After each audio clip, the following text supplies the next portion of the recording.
Our studio producer is Axe, and this is the Don Franklin Glasgow Countdown to Kickoff. The Trojans finished last season at 5-6 under Tommy Muse after starting the season at 3-0 and going 2-1 in the game. For the first time since 2000, the Trojans lost 13 seniors from last year's team. John Myers comes to Barren County after serving the past 6 seasons as an assistant coach at crosstown rival Glasgow. He was a head football coach at Monroe County from 2000 to 2004, where he compiled a 28-18 record before going to Russellville for 13 seasons, where he was successful. His 2015 and 2016 teams went to the Final Four in the Class A state playoffs, having 12 straight winning seasons with an overall record of 111-52. This year, Barren County's football team has 13 seniors and a team that's on the rise, according to the Kentucky Cat's Paws Football Yearbook report, with senior quarterback Tate Spillman named preseason player of the year in Class 6A District 2. Spillman tallied over 1,400 yards through the air and rushed for over 600 yards, scoring 13 touchdowns. Receiver Jackson Bird returns and catched 40 passes last year, 519 yards and 3 TDs. And defensively, Waylon Clemens had 83 tackles with 6 sacks. And, of course, this is the last year that Barren County competes in Class 6A with North Hardin, Central Hardin, and Warren Central.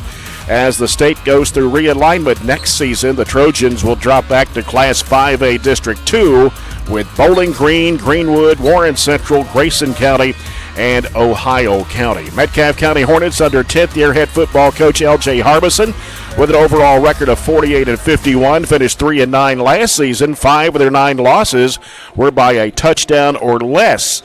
And the Trojans defeated the Hornets last year in Edmonton 30-0. Metcalfe County competes in Class 2A District 3 with Monroe County, Greene County, and Clinton County, and has only 2 seniors on this year's squad of 27 players. Next year in the realignment, they'll have Somerset added into their district. John Butler joins me for our 29th consecutive year on the radio. Can you believe it's been 29 years? No, I thought it was about 27. So it's been 29? It's been 29. It's been a long time. You missed a couple of years there somewhere. It's been a long time. No, I've enjoyed it too. It's been a lot of fun. But your analysis on this season, I know you and James had the show just a little bit ago that finished up, and we got several guys back, new coach, new system. How's it look for you? Well, I'm excited about it, to be honest with you. It's one of those deals where, Coach Myers has brought a new system. I first want to say, too, I did think Coach Muse did a really good job. The middle school and the Little League programs, I think he should take a lot of credit for a lot of the work he put into that and so forth. So I just wanted to say that. But Coach Myers is outstanding football coach. And wherever he's been, he's won. Got the state finals in Russellville, but also successful at Monroe County and offensive coordinator Glasgow. I mean, he's a heck of a football coach. And I think what I'm most interested in is he has a distinct offensive philosophy. He firmly believes in this wing T offense, and it's for those who don't know about it, it's probably 75-25 running to passing. So it's a ground-oriented attack that has a lot of misdirection, a lot of motion, and so forth in it. Sometimes it's going to be hard to follow where the ball is, and you're going to have to. A big challenge to you trying to figure out who has the ball sometimes, and the pass play oftentimes will come off play action, faking that and so forth, and to put in this new system, I can't think of a better quarterback to run it than Tate Spillman. I think Tate would work in any system, but I think this could really, really suit him and so forth. And we definitely have some skilled players that I think can take advantage of it and so forth. So I'm very, very I'm intrigued. I'm excited. I think the big question is going to be our offensive, defensive lines, which struggled at times last year. But can they? This system may suit them actually better, especially on the offensive system and so forth, where a lot of it is angles and quickness and so forth. So I'm very, very interested to see how that holds up. But I'm expecting some big things this year. Well, let's hope so. Of course, injuries is always, it's always a Yep. And right now, you got running back Jordan Harris out for tonight. Grayson Billingsley, a lineman, that's out tonight. Kicker Jordan Gerber is out.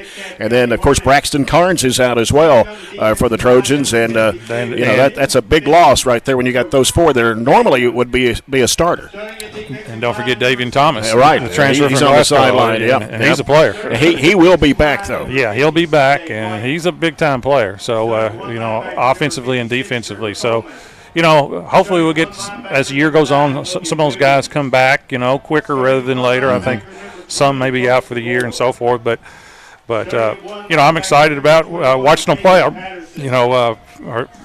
Like I said, I think the scheme will fit us quite well, to be honest with you. And I think we've got a favorable schedule, too, 6 home games, 4 road games.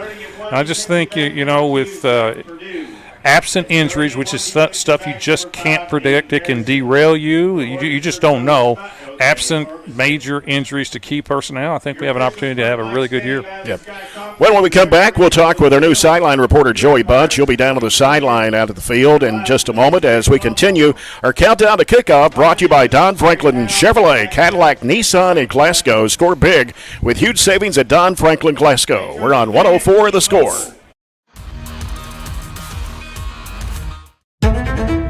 Welcome to Glasgow, Kentucky. This ain't no ordinary small town. This is Broadbandville, USA. People here weren't willing to sit around until one of the big telecommunications companies got ready to wire them up. They just decided to do it themselves.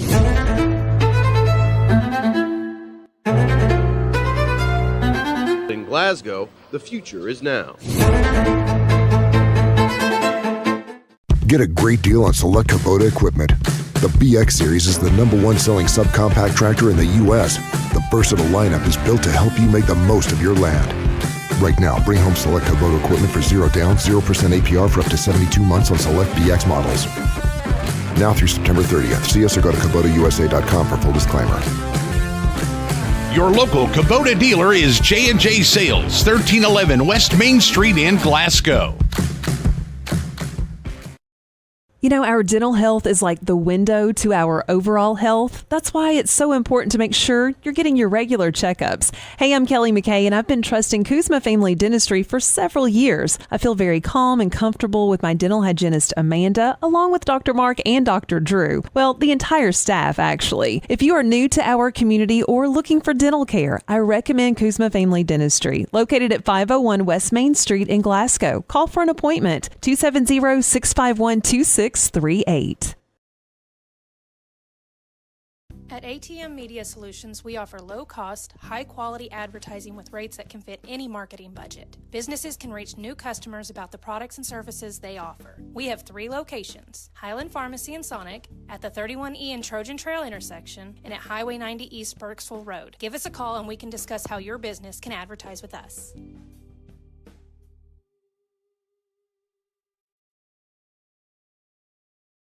I just did it, but I waited way too long. Trust me, it's about time you left cable TV behind and started saving with MyStream TV from SCRTC. Already have TV with SCRTC and you still have cable boxes and wires everywhere? Talk to SCRTC about MyStream TV and compare it to your current service. The best thing about MyStream TV, you'll save money and get up to 1 gig symmetrical internet. Visit SCRTC.com and click on the MyStream TV logo at the top to start saving on cable today. Hey son, what you doing? Daddy, I'm gonna own a dealership one day. All right, I'll dream with you. From one small dream to over 25 dealerships in the state of Kentucky, we have set out to provide Kentuckians with reliable vehicles and the best customer service for over 50 years. This may have started with a simple dream, but our dedication to our customers will go on for generations.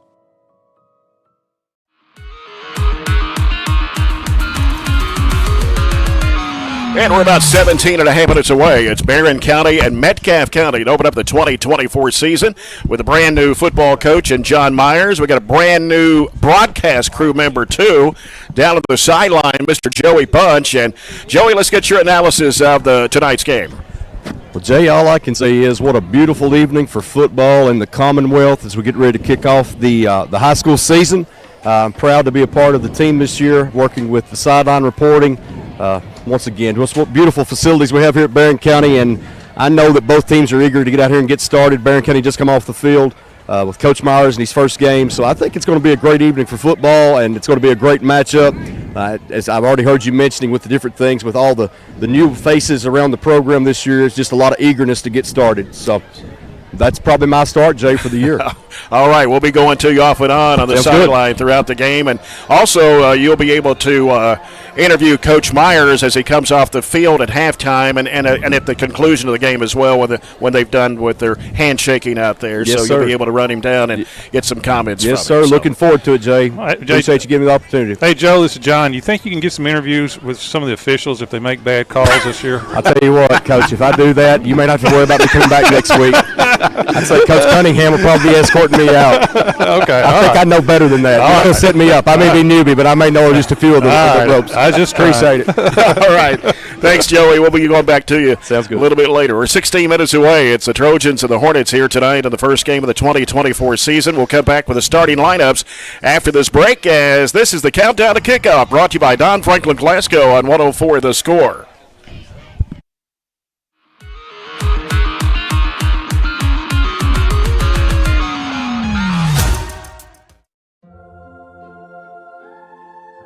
Growing up is realizing that everyone who told you to eat your breakfast when you were little was actually eating this for breakfast. It's your turn to take your place at the breakfast table and savor the taste of culinary independence with freshly toasted bagels at McDonald's. Indulge in the breakfast you've always wanted and start the day off the right way, your way. Ba-da-ba-ba-ba. Established here in Glasgow, Kentucky in 2008, the People's Bank in Glasgow is still serving you on the corner of Industrial Drive and West Main Street. This is Terry Bunnell, Chairman, President, and CEO of the People's Bank. Not only do we offer a variety of checking accounts to meet your specific needs, we offer a variety of services to make sure not only you, your family, and farm are taken care of, but your business as well. And your money stays local in our community. The People's Bank, now serving you in Glasgow and Cave City. Member FDIC.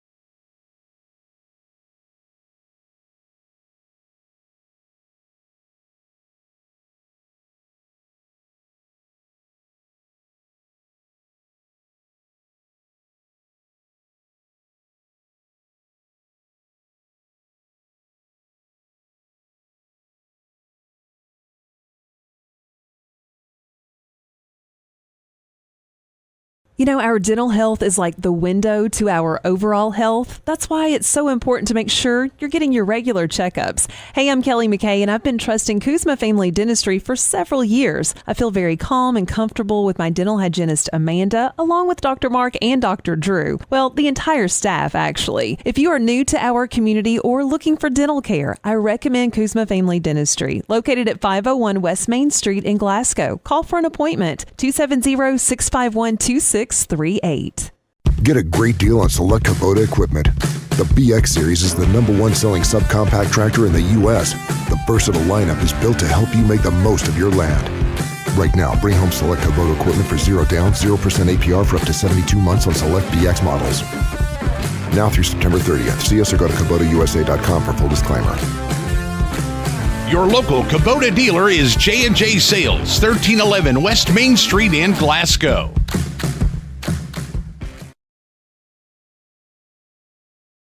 At ATM Media Solutions, we offer low-cost, high-quality advertising with rates that can fit any marketing budget. Businesses can reach new customers about the products and services they offer. We have 3 locations: Highland Pharmacy in Sonic, at the 31E and Trojan Trail intersection, and at Highway 90 East Burkesville Road. Give us a call and we can discuss how your business can advertise with us.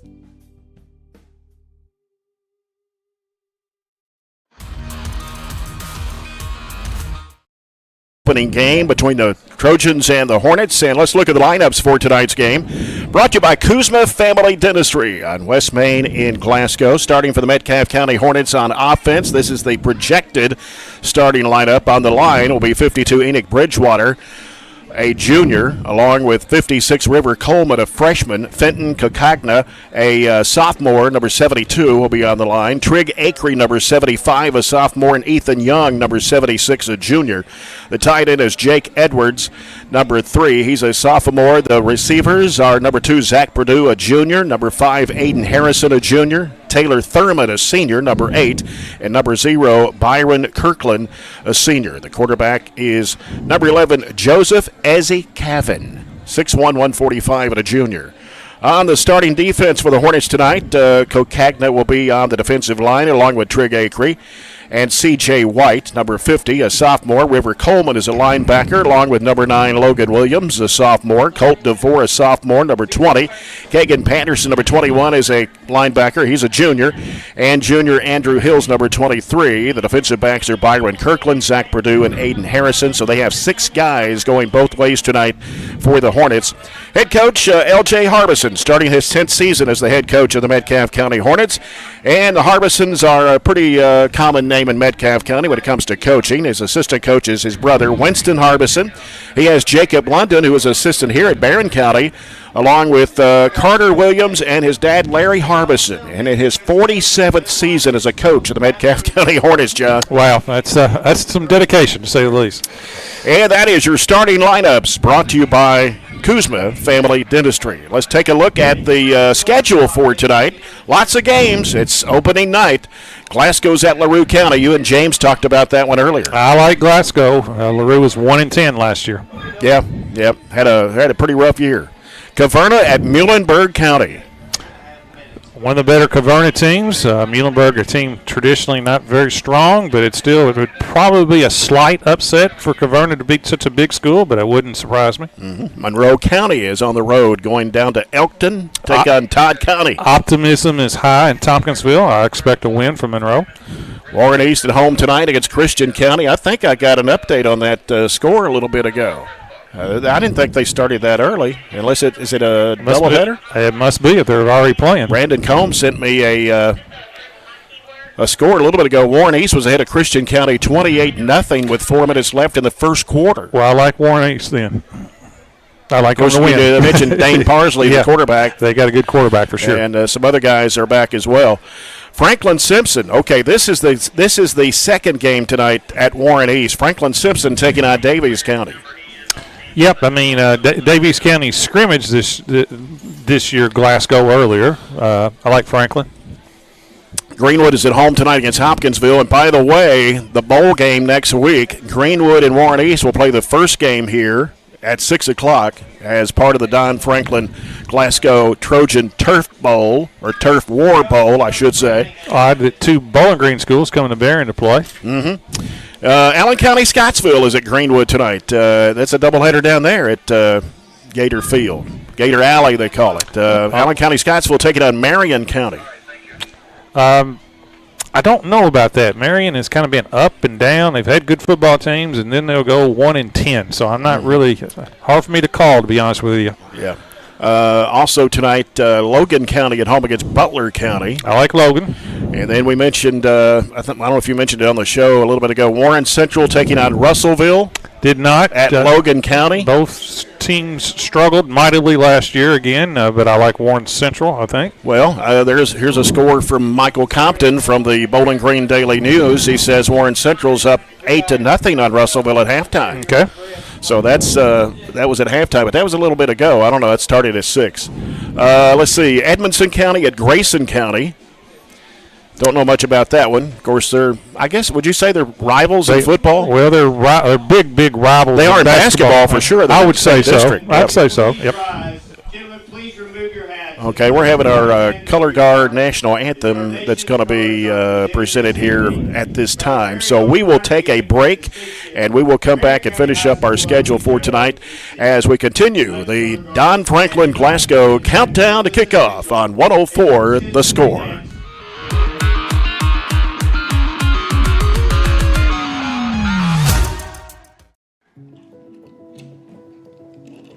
Hey, son, what you doing? Daddy, I'm going to own a dealership one day. All right, I'll dream with you. From one small dream to over 25 dealerships in the state of Kentucky, we have set out to provide Kentuckians with reliable vehicles and the best customer service for over 50 years. This may have started with a simple dream, but our dedication to our customers will go on for generations.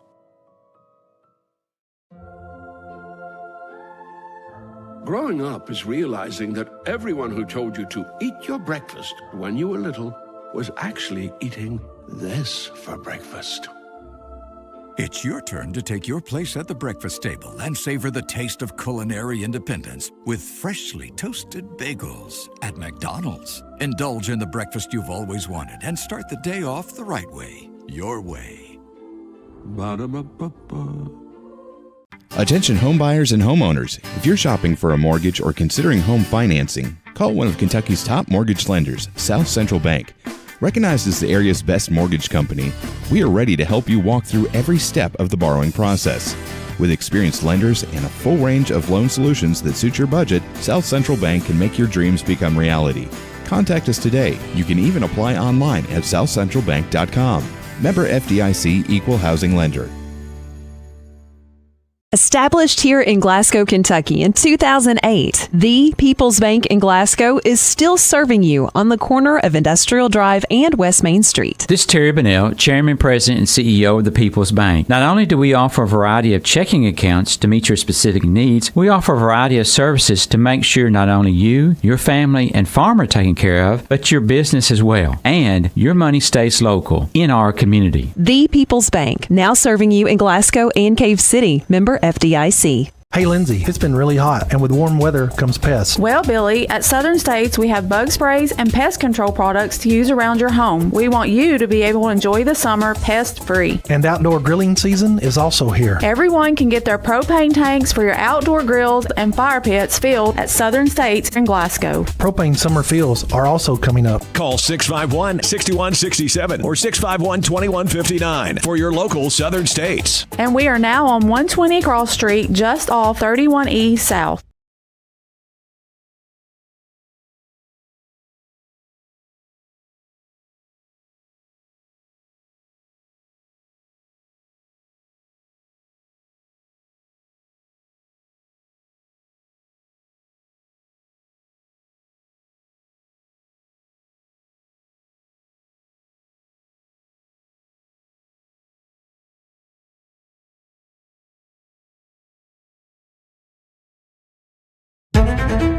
Welcome to Glasgow, Kentucky. This ain't no ordinary small town. This is Broadbandville, USA. People here weren't willing to sit around until one of the big telecommunications companies got ready to wire them up. They just decided to do it themselves.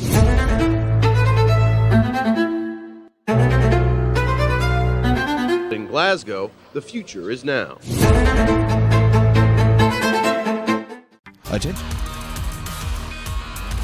Clinton County's at Jackson County, Tennessee. Central Hardin at George Rogers Clark, and Trigg County, who we play next week's at Callaway County.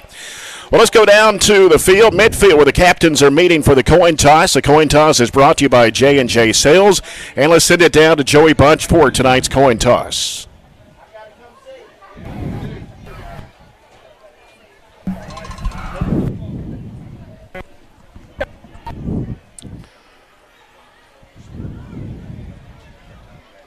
I think we're having a little technical difficulty with the mic and the crowd down there.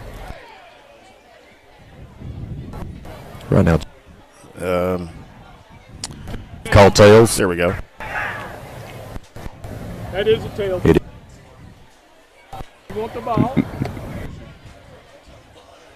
They are electing to take the ball. So Metcalfe County will receive. They will receive, okay. Yes, sir. Gotcha. There's the coin toss brought to you by J&J Sales. We're going to get set for the Farmers RECC Jackie Browning Memorial opening kickoff here in just a little bit. The officials for tonight's game are referee Billy Mills. The umpire is Kirby Jernigan. Rick Cawthorn is the linesman. Line judge is Terry Howe, and Mike Blevins is the back judge. There are other games tomorrow, too. I didn't mention those, John. Bowling Green against Frederick Douglass at WKU. Yeah, two of the best teams regardless of the class in the state. Bowling Green favorite to win 5A. Frederick Douglass top 5 and 6A. And in Boyle County against Lexington Christian tomorrow. Yeah, it should be. It appears maybe to be a good game, but Christian lost a lot of good players. Boyle County, maybe the best team in all 6 classes. Hart County is at Nelson County. Campbellsville hosts Owen County, and Taylor County plays Woodford County at Mercer County. Those are the games, 5 games on the schedule for tomorrow. Again, next Friday night is the Don Franklin Glasgow Trojan Turf War. Larnies will take on Greenwood at 6. And then after that, Barren County will play Trigg County. The Wildcats coming in from way down in western Kentucky, down at Cadiz. And, of course, the Trojans beat Trigg County last year here 40-22. You're listening to a broadcast here on 104.7 FM The Score and 1230 AM WCDS Glasgow. We're online at 104thescore.com. And we're also, if you're listening, you can watch it as well on the 104 The Score app, but you can watch on youtube.com/BCHS Live or on our local cable channels, EPB Channel 19 and SCRTC Channel 97. Aaron Russell taking care of things for us on the video side with live feed. So I don't have my laptop up here where we can see instant replays and kind of see what's going on. Robert normally does that. Yeah, I don't even think about that, to be honest with you. It'd probably be a good idea to bring one, but I didn't. But anyway, hope you enjoy the game. Hope you enjoy the broadcast, the first game of the season for 2024. Metcalfe County is in all white with maroon helmets. They'll be moving from left to right. Barren County will be going from right to left. We got to. I think Coach went into the tunnel and said, "Guys, we need to come out and play." Yeah, he said, "Well, we're 30 seconds away from kickoff here."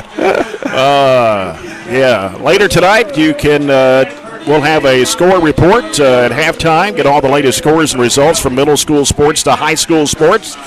And you can follow that each day on the Barren County Schools District website. Go to barren.kyschools.us, click the menu, scroll down to athletics, and click sports report and find out what's going on in soccer, volleyball, and golf. Middle school sports as well. They got football and softball going on. So we'll have all that for you at halftime. John will run all that down for us. Looks like we got Braden Houchins kicking off. Yep. He's replacing Logan Gerber tonight, who is out. Houchins is a senior. Of course, he punted and kicked some last year. Right. Trojans in all burgundy. Logan Gerber is a soccer player, correct? I believe that's right. Yep. So here we are, 7 o'clock, Barren County, Metcalfe County. It opened up the 2024 season. The Trojans getting the win in Edmonton last year, 30-0. And let's see, back to receive it for Metcalfe County. Trying to see the numbers is it's hard to tell from way up here, John. Who is that, 13? And 0. 13, well, we know who 0 is. That's Byron Kirkland, and 13 is Preston Piercy. Short kick going to the right side of the field. It's caught by 7. He'll fall down with it. That is Braxton Neal, a freshman. And the Hornets will have it to start their opening drive at the 38-yard line. I'm interested to see who their running backs are because they have no listed running backs. That is true. They had 4 wide receivers in the starting lineup and no running backs. I think Kirkland's going to be one of them. I'm sure he will. And he is. He's in the I formation. Yeah. Metcalfe in the eye. The quarterback is Cavan. Takes a snap at a shotgun, pitches it over the right side. It's Kirkland on the run, spinning, going down at about the 46, maybe the 47-yard line, where it is close to a first down, about a yard, maybe half yard short. Looks like Tate Spillman comes up from the safety position to make that tackle, but still has a 9 good yards that time by Kirkland. Said they were in the eye, more a pistol because the quarterback is in shotgun. Mm-hmm. So it's 2nd down and 1 for the Hornets. So they send Thurman, wide receiver, to the left. And they're back at that pistol once again as it comes to Cavan. And then a handoff coming to set 23. It is 23. That is Andrew Hills on the carry, and I believe he got the first down. He crossed over the 48 to about the 49. Right in the middle of the field, right in the Trojan head logo. Andrew Hills, 5'11 junior. 27 players on Metcalfe County's roster, only 2 seniors. And they both start on offense. Well, they start both ways. Played 55 seconds of this opening drive. Metcalfe County moving from left to right. They're at the 49-yard line, 1st and 10. As they set up once again, sending a man in motion to the near side. A pitch comes to the quarterback. Here's Thurman again, trying to make a cut on the edge of the near sideline. Took a while to get him down, but he got some yardage out of it. He got across the 45 to about the 44. Yeah, it looked like the exact same play that they started the game with, basically just a toss sweep to the right side. That first time they gained 9, and this time they gained 8. So 2nd down and a short 2 for Metcalfe County at the 42-yard line of the Trojans. Don't forget, we'll be getting score updates throughout the night. We'll pass those along to you from all the area games. ACS leading Marion County 14-7 into the first quarter there. So let's say it's 2nd down and long 1. They've got 3 receivers to the left, and whistle. Is it what, delay of game? Or is it? No? Yep. Is it? Okay. Big call. I was looking at the play clock, and it was at 0, and I glanced over, and then. Rather than 2nd and 1, it's 2nd and 6. Those are little things that normally happen early in the year. Brand new quarterback, first game of the year. Yeah. Of course, they had Mason Estes last year. And then they had Charles Brandstetter, who I'm not sure what the deal was with him not coming back. They had only, 2 seniors last year? Here's Thurman getting wrapped up right across the 50. And who comes off the bottom there? That was Colton Thomas on the first hit. 44. 44, and also 73 for the Trojans. Ryan Harrison. That was a big hit that time by Colton. Colton's played more outside last year, sometimes even linebacker position, and this year he's been moved to the interior of the line. Loss of 2 on the play. Yeah, so he's going to bring up 3rd down and 7 for the Hornets. Was that Kirkland? That was Kirkland. Okay. 3rd and 7 for Metcalfe. They'll send Taylor Thurman out to the left. Now the near side is Aiden Harrison for the Hornets. Here's a snap. The quarterback's going to keep it, and he goes down at the 46-yard line. That's Caven. And tackle that time by number 11 for the Trojans. That was Nolan Harlow, and Waylon Clemens was also in on the play. So that'll bring up a 4th and about 5 for Metcalfe County. Let's see if they're going to go for it here. Yeah, I think, they have they have options. They're inside the 50, but it looks like they're bringing their punting unit on. Yep. Always got to be aware in this type of field position of some type of fake. Let's see, the punter, I believe, is Aiden Harrison, number 5. Set to punt for Metcalfe County, number 9, Logan Williams. Set to receive for Barren County, number 1, Bray Bewley. And we got a whistle right before the snap. It's going to be another delay. I think they were trying to perhaps get Barren to jump. Yeah. Good discipline that time on Barron's part. So that'll bring it back even more for the Hornets at 4th down and 10. Bray Bewley, senior for the Trojans. Back to receive it. High snap, but he caught it and almost got it blocked. I had to block when he backed off of it. Yeah. And they're going to let it run down to about the 25-yard line. You don't want to run into the punter, but I think it was 35 Cash McGuire. I think he had the block if he laid out that time. He was right on top of him. He didn't want to make the mistake, but I think he had the block. Yeah. So the Trojans will have it at their own 25, their first drive of this ball game. And what is unique about this wing tee is you really, from a defensive perspective, you got to really try to figure out where the ball is because there's a lot of motion and pulling and so forth. Yeah. Spillman's under center, takes a snap, fumble, and he got it back though. And there's also a flag. It's not exactly how you want to start off with a fumble on the center quarterback exchange. Just got a little anxious there. Going to stay. Let's see what we got. Illegal shift Illegal on shift Barren. against Barren. It's going to be declined. So that'll be loss of downs. It'll be 2nd and 10. This first quarter is brought to you by The People's Bank, working for you. That wing tee set for Barren County as Spillman will be under center. You got Clemens in the backfield. And here's the handoff coming to I think it's Kearney. Is that Kearney? Cody Kearney, number 6, who's the fullback. And he picked up, 4 yards? Well, one of the keys to this type of offense is always going to be the fullback. Fullback will take a lot of hits this year, too, because he gets hit even when he doesn't get the ball. But you have to establish that inside run to make this type of offense be effective. Yeah. Of course, you got Briggs Harris in there playing to the backfield.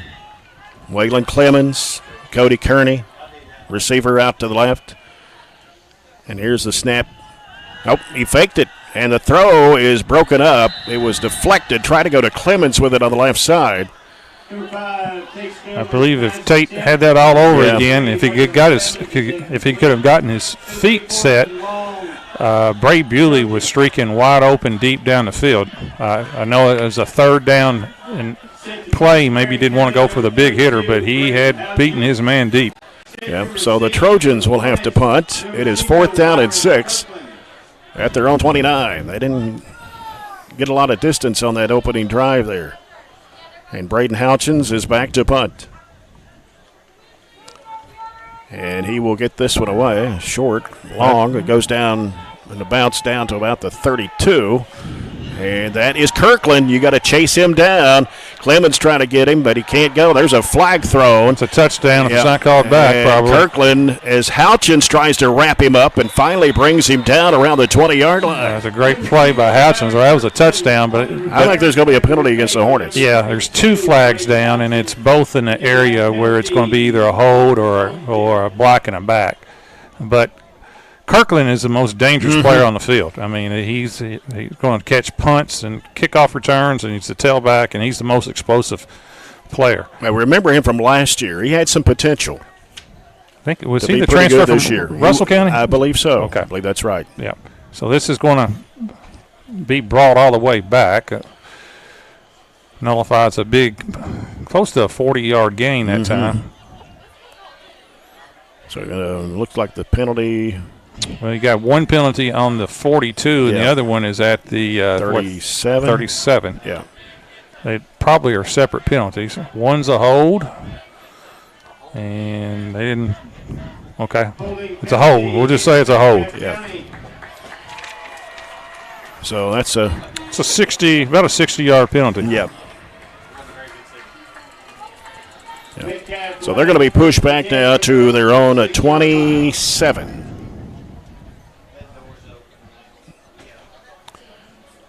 27-yard line.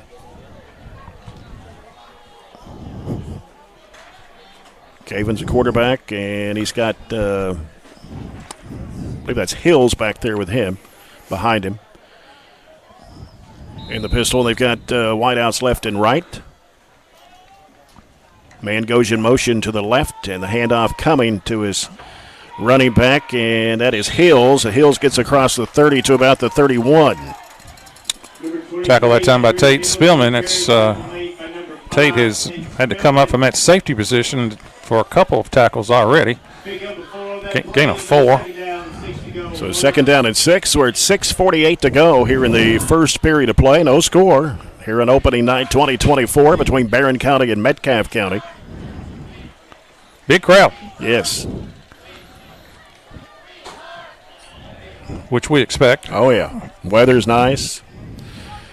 And this time there's a fumble at the 25-yard line. The Trojans pointing their way. Yes.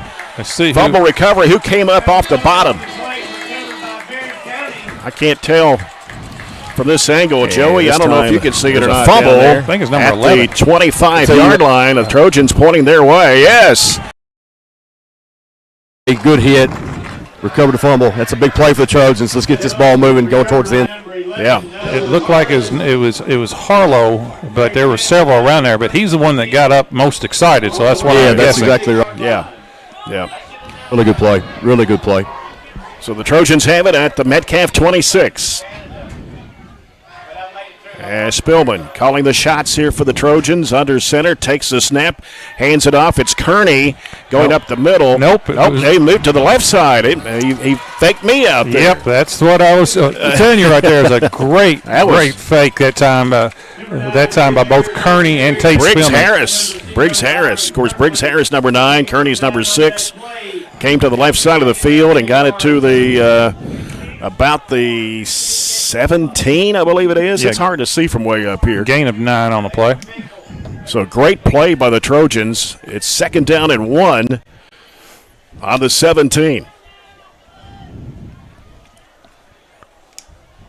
And here's the pitch out coming to Clemens around the left side. And Clemens going to be brought down about the 13 maybe? Yeah, going to give him about 5 on the play, so it's going to be a first down. It was just a sweep that time. First down, Barren. It's Barren County's first down.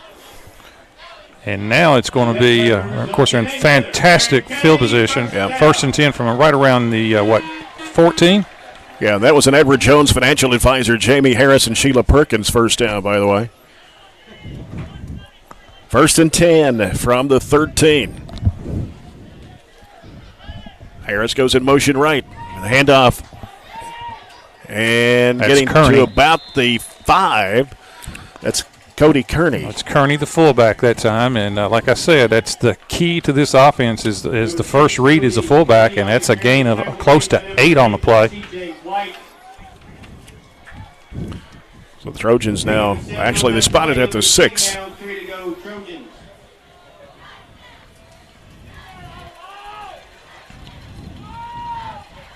Spillman under center, backfield is split.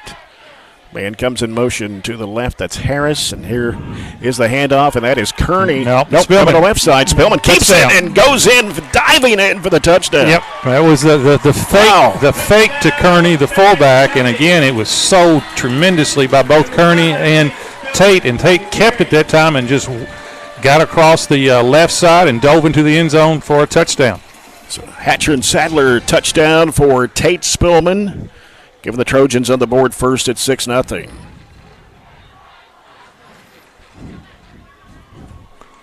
And they are going for 2. So then we get the 2-point conversion as Spillman is under center. And goes in. Briggs. That's Briggs Harris for the 2-point conversion. So the Trojans on the board first. It is 8-0 with 4:35 to play here in the first period at Trojan Field. Well, that was all set up by the turnover by Metcalfe inside their own 30-yard line, and then Barren just methodically on, I think, 4 plays just ran it right down Metcalfe's throat in a lot of ways. Great ball handling by Tate Spillman. Gets into the end zone. That's why he was voted the preseason player of the year in Class 6A District 2. Just one of the main reasons. Well, that's exactly how you want to start, when you have high expectations for the year. New offense, a lot of new coaching staff and a lot, primarily, brand new coaching staff in many ways. You want to get off to a good start just to establish yourself as well and give confidence and so forth. And that was an impressive drive. Not a long drive, but just the execution was very impressive. Let's go down to Joey Bunch real quick. What about that drive right there, Joey? Away from the drive, it would be that how we settled in from the first offensive possession was amazing. Yeah. Just with the handling of the ball, Tate running the offense, but here's what you also want to see, capitalization on turnovers. Yep. Kickoff by Houchins, and it was caught by number 7. Let's see, that is Braxton Neal.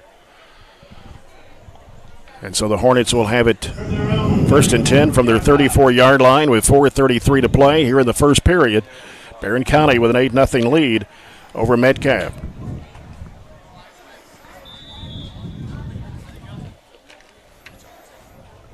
Barren is in all burgundy.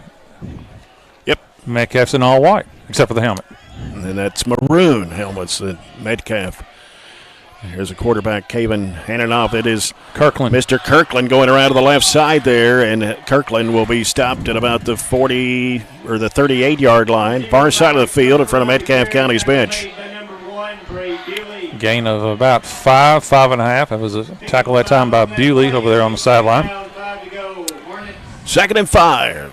4 carries, 20 yards for Kirkland. He's Yep. the type of player that can break it at any time.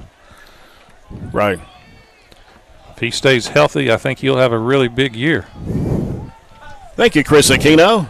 We That's got what I'm our talking instant about. replay now, John. You can check that out now. Now no excuses Now you know. for screw-ups. Oh, what a hit. Oh, man. Colton Thomas. How about Colton Thomas coming through there? Well, he was the first one, Yeah. and then 26 for Barren. Corbin Wells finished yeah. him. Yeah, loss on the play for Metcalfe. What a hit. That jarred my teeth up here. Going to be 3rd down at about 8 for Metcalfe County. Loss of 3. They're backed up to their 36. Somebody just forgot to block Colton. And he just stormed through there. Great job collapsing on Kirkland. 3:10 to go in a quarter. Metcalfe with a football. 3rd down at 8. Trojans leading 8-0. Here's Caven. And we got a whistle. It's normally a illegal procedure. And let's get the signal. It is going to be that against Metcalfe. So that will bring him back another 5.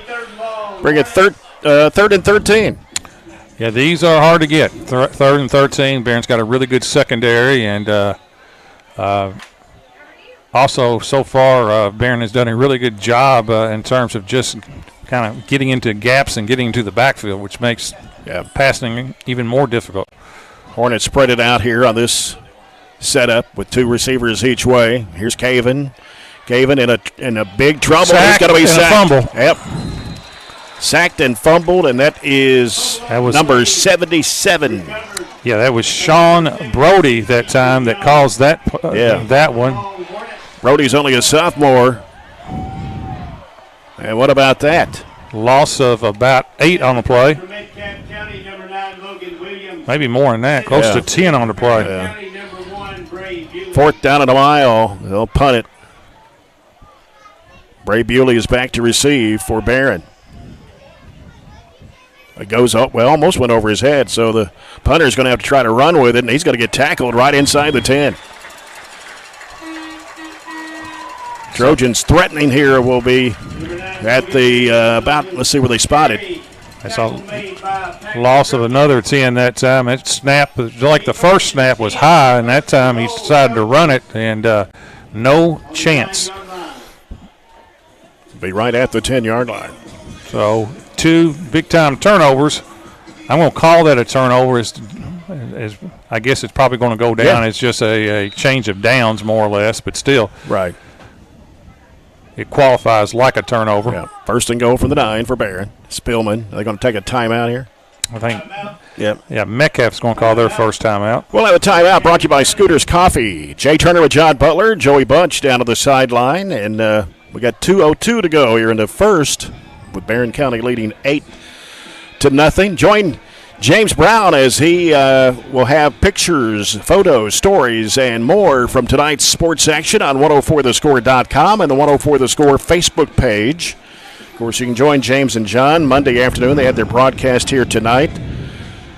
4 o'clock on Monday, the Brown Sports Bag, hour-long sports show on 104 The Score. And 12:30 a.m., WCDS Glasgow. Got a score here. How about this one? Halftime. Warren East 48, Christian County 6.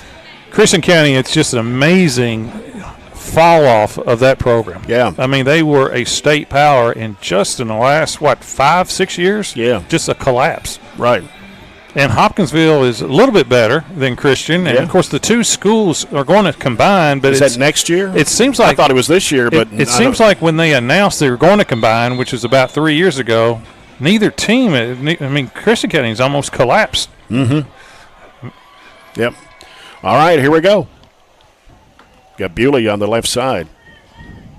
Spillman under center. Oh, yeah, Barren, one offensive lineman moved. Was that right? Was it the right side or the left? I thought somebody moved on the right. So it will bring him back to the 14-yard line.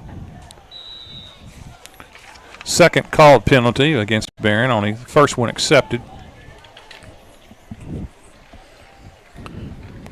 Bewley will go to the left side once again. Backfield is split. Spillman's under center. Man goes in motion. And that is Kearney. Kearney right up the middle. Right That's up the middle fullback. and takes it to about the 5. Maybe got inside the 5, but they're going to spot it at the 5. Have to get to the end zone for a touchdown. Picked up 9 yards. Sure did. So second and goal from the 5 for the Trojans. Here with an 8-0 lead here toward the end of the first period.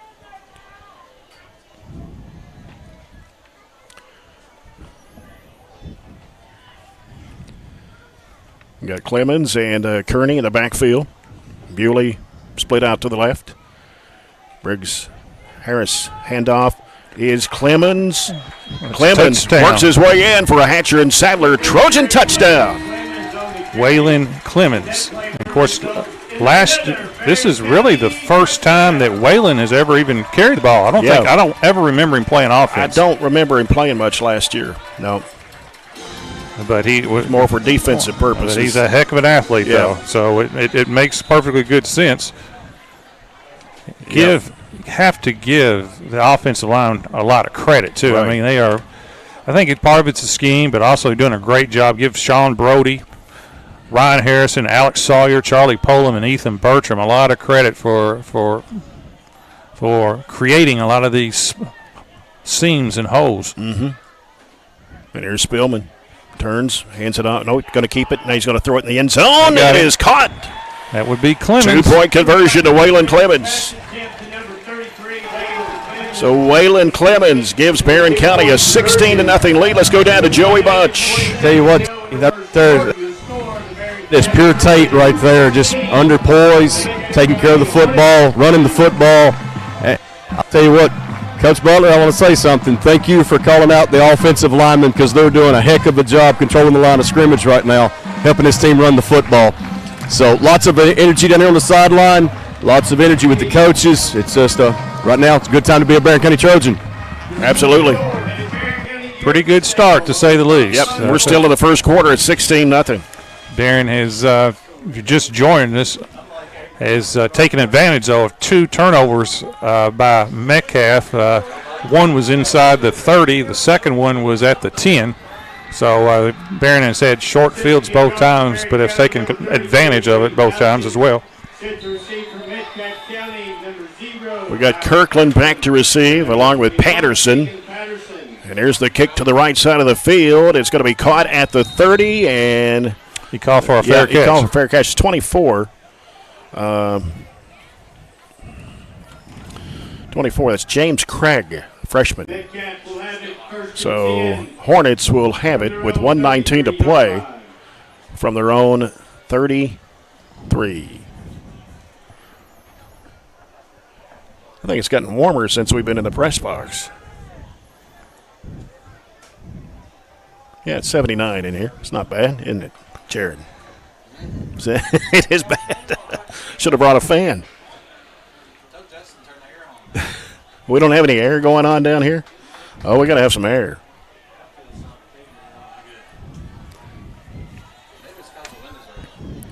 It's just humid out, I guess. All right, Hornets with the football here toward the end of the first quarter. Here's the pitch out coming over to Mr. running back. You know who that is, Kirkland. Kirkland didn't get much on that one. He got about a yard. Maybe if that. They're putting the down marker. It was a heck of a tackle by Braden Houchins. Really no gain. Well, that was a toss sweep that time by the left side, and Braden Houchins came from behind and made a one-handed tackle.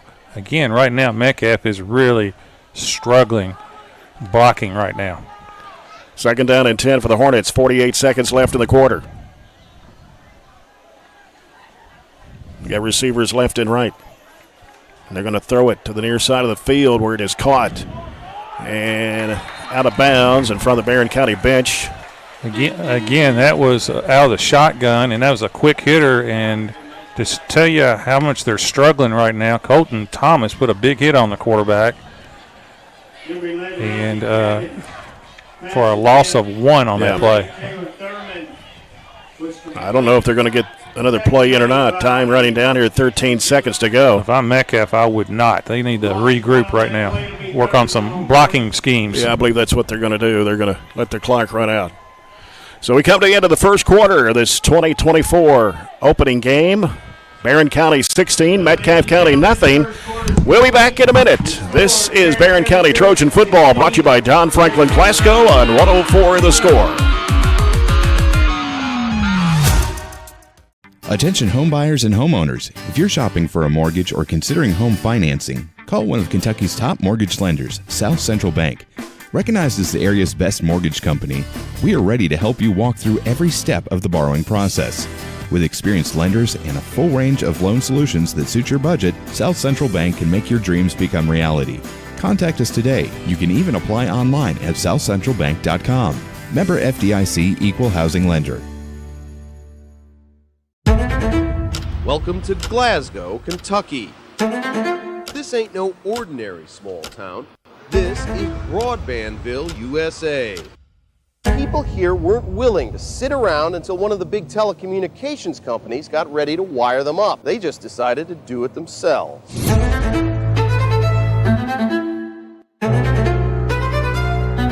In Glasgow, the future is now.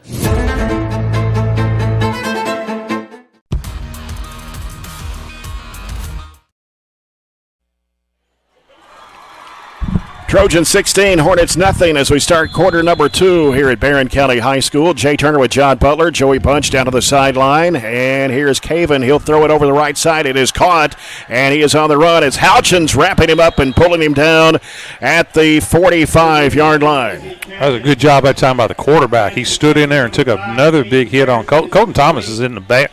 He's causing havoc. He took a big hit, but still delivered the ball on time. First down, Metcalfe. Gain of 15. The second quarter sponsored by South Central Bank. Small enough to know you, big enough to help. We'll have some score updates here. We get to we can throw one in right now. Monroe County leading 6-0 over Todd Central, end of 1. Glasgow leads 14-0 over LaRue County after 1 period of play. Gavin looks, pitches it over, and it's Kirkland getting some blocking in there and cutting back inside and going down at the 48, maybe the 47 of Barren County.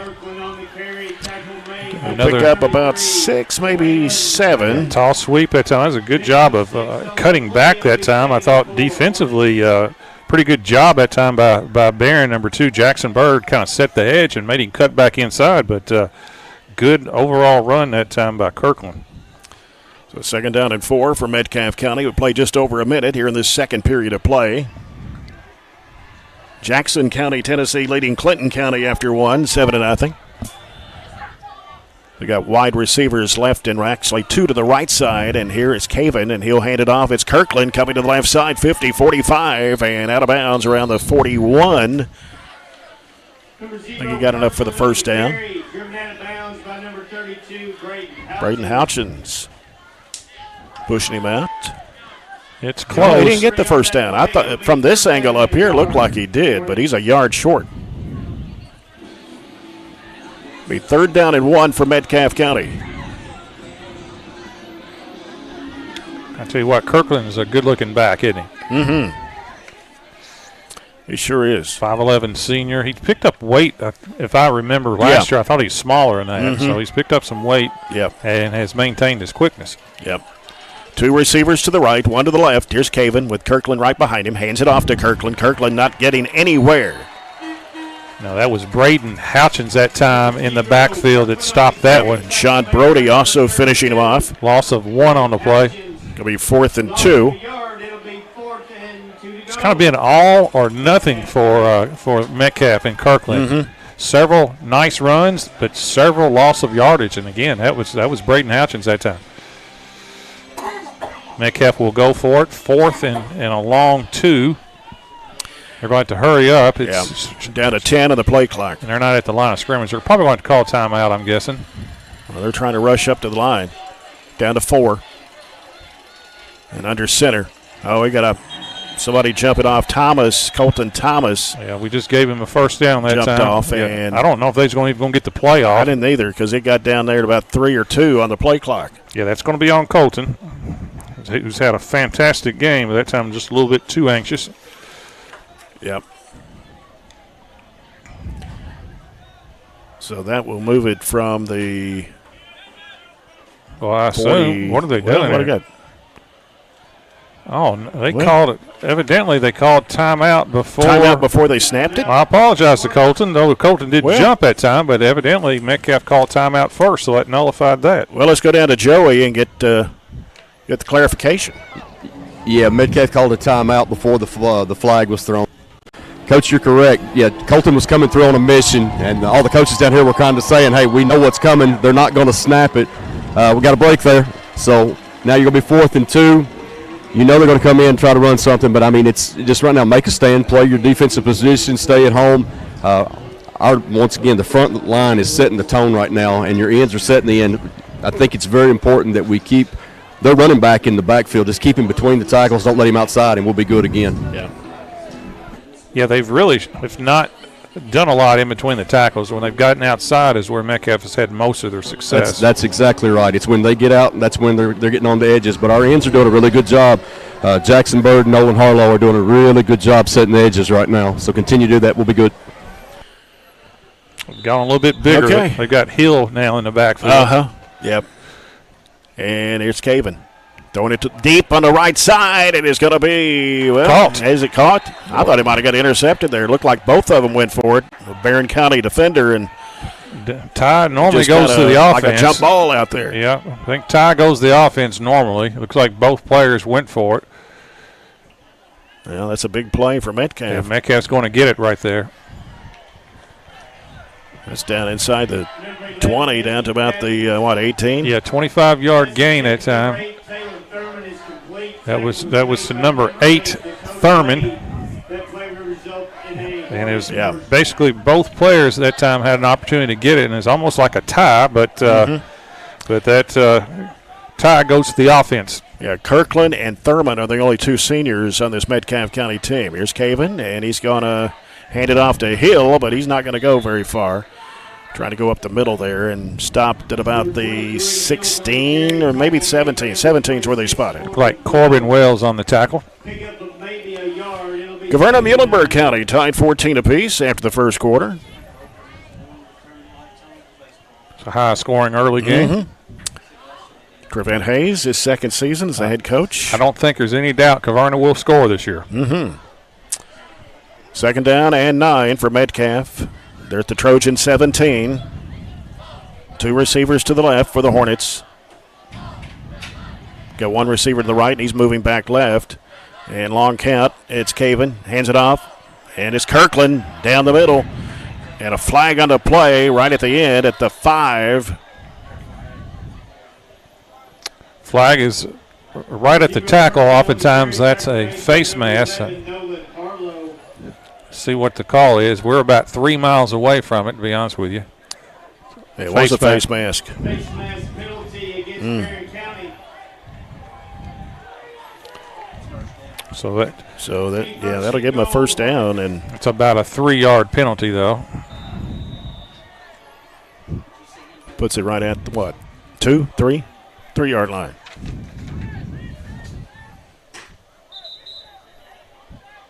And we got timeout.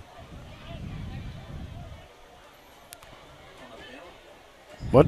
I think they're resetting the clock. Reset the play clock? Play clock had to be reset. Gotcha.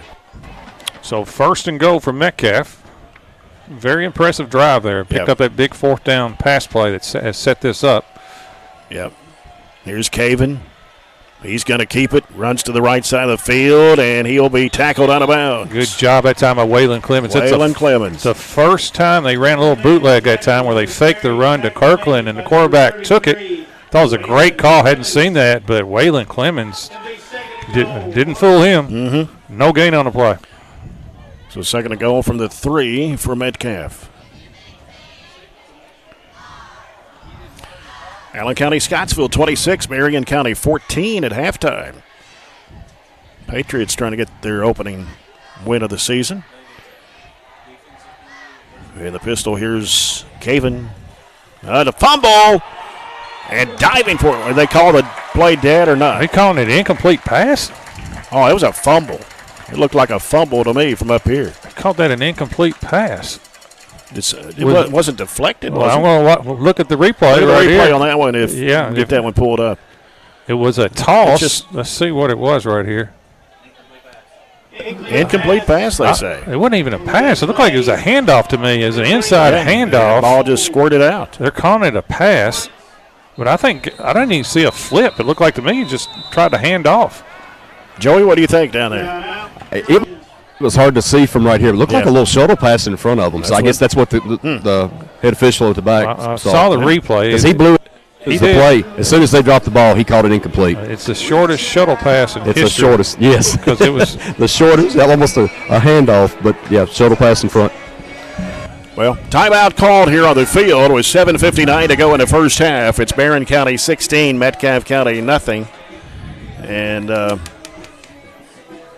I had another score here, but no, guess not. I'm still looking at it. It looked like a handoff to me. I'll be honest with you. That's what I thought. I watched it just 4 times. Squirted away there. And, of course, we're a long way away, but it looks like to me he has one hand. Look at it, Jay, right here. He's got one hand on the ball. Mm-hmm. Yeah. That's what it looks like on the replay up here. Of course, we don't have instant replay challenges in high school. No. Not yet. Not yet, no. Not yet, but not everybody has their games streaming online like we do either.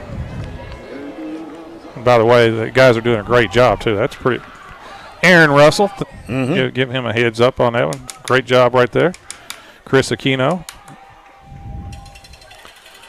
All right, here we go. Third and goal from the 3. Snap to Cavan. And he's going to keep it. Touchdown. Rein it in. Yeah, good job that time. That was a quarterback faked it to Kirkland that time and just followed right into the hole for a touchdown. Metcalfe. 7:55 to go in the first half. That's a good bounce back from Metcalfe because they were on the rocks, to say the least. Yeah.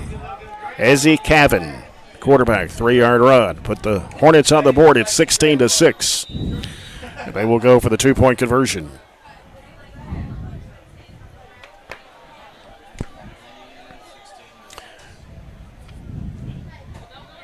Cavan's a junior, 6'1", 145.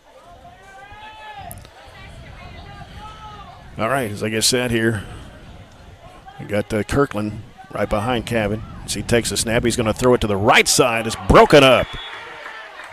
On the far side, I couldn't tell who that was over there, John. On the coverage? Number 6. Tony Kearney? Yep, Kearney. So Kearney. Yep. Yeah, he got there right when the ball hit the receiver. It's perfect timing that time. Hey, Jay, what would you have for time of possession right there for Metcalfe County? Because it seems like they've controlled the second quarter on the time of possession. I'm trying to remember. Where we scored. It was 16-0 at the end of the first quarter. Yeah. And we know that they took 4 minutes. You think 4 minutes? Yeah, they've had it every since bit of 4 start. minutes. Yeah, 7:55. Yeah. So it would be. They control the clock. I guess their motto is going to be if we can keep the hands out of Barron's offense, which normally that makes sense, but controlling the clock, limit the possession. We've got to make sure we take care of the ball here and do some get something done with it before halftime. For the Hornets, number 9, Logan Williams. Number 9 for Metcalfe for the kickoff. And number 9, Briggs Harris. And that is Logan Williams, a sophomore.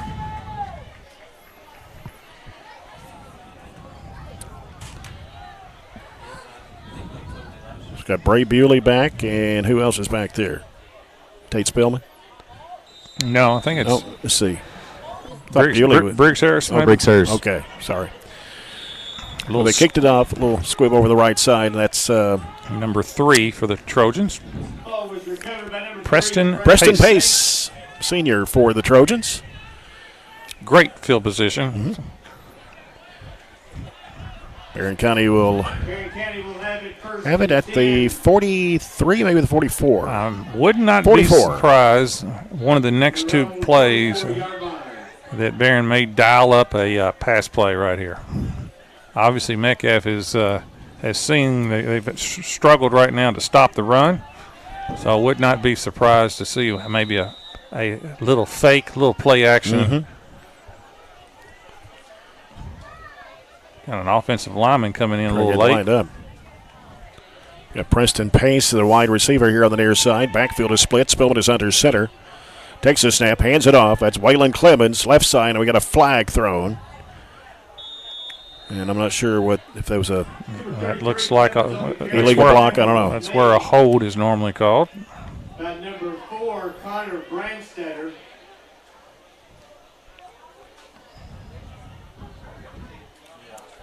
So the signal is slowly coming in. Yeah, as he comes across the field. A hold against the Trojans. Against Barren County. That is Barron's. Is that 3? Fourth penalty. 4 for 25. It brings them back to the 34, their own 34-yard line. 7:45 to go here in the first half. Barren County 16, Metcalfe County 6.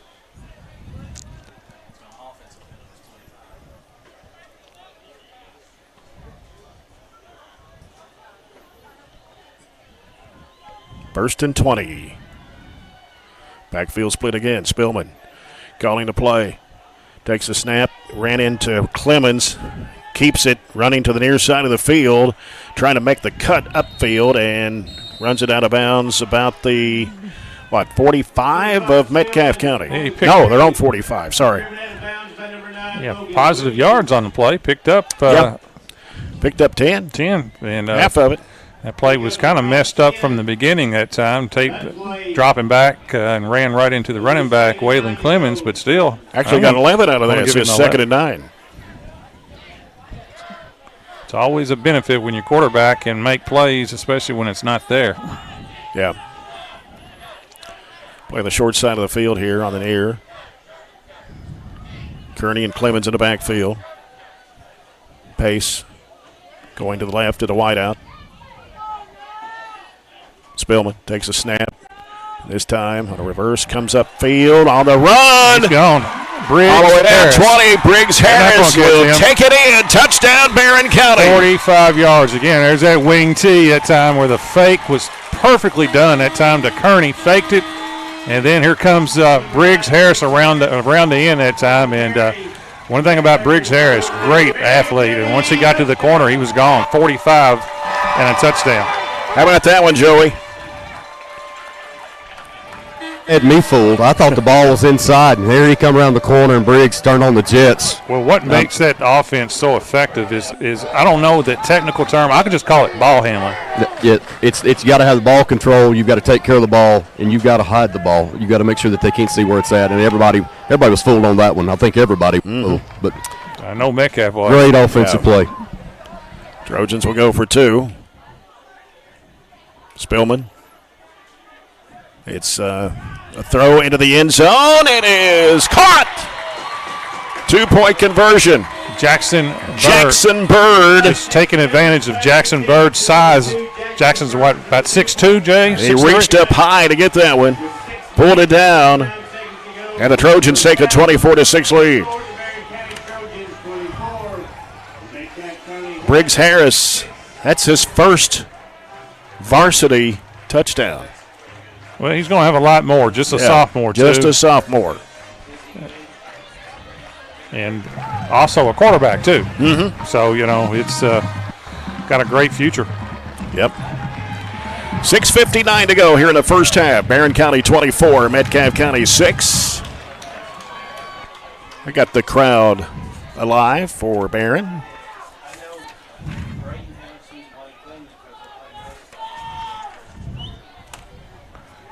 I was looking for our sizes, but we don't have the height. He has not put that on there. The height. We'll have to talk to Coach Myers about heights and weights. I think Jackson is 6'2", 6'3". I think so. I believe that's about right. He's Coach Butler, he's more than 6'2". Is he 6'4"? Yeah, he's about 6'4". Really? All right. Yeah, he went up and got that. You know, yeah, he got up high to get that one. Yeah, what's really nice about this, you've had Waylon to score, you had Briggs score, you've got a lot of offensive weapons.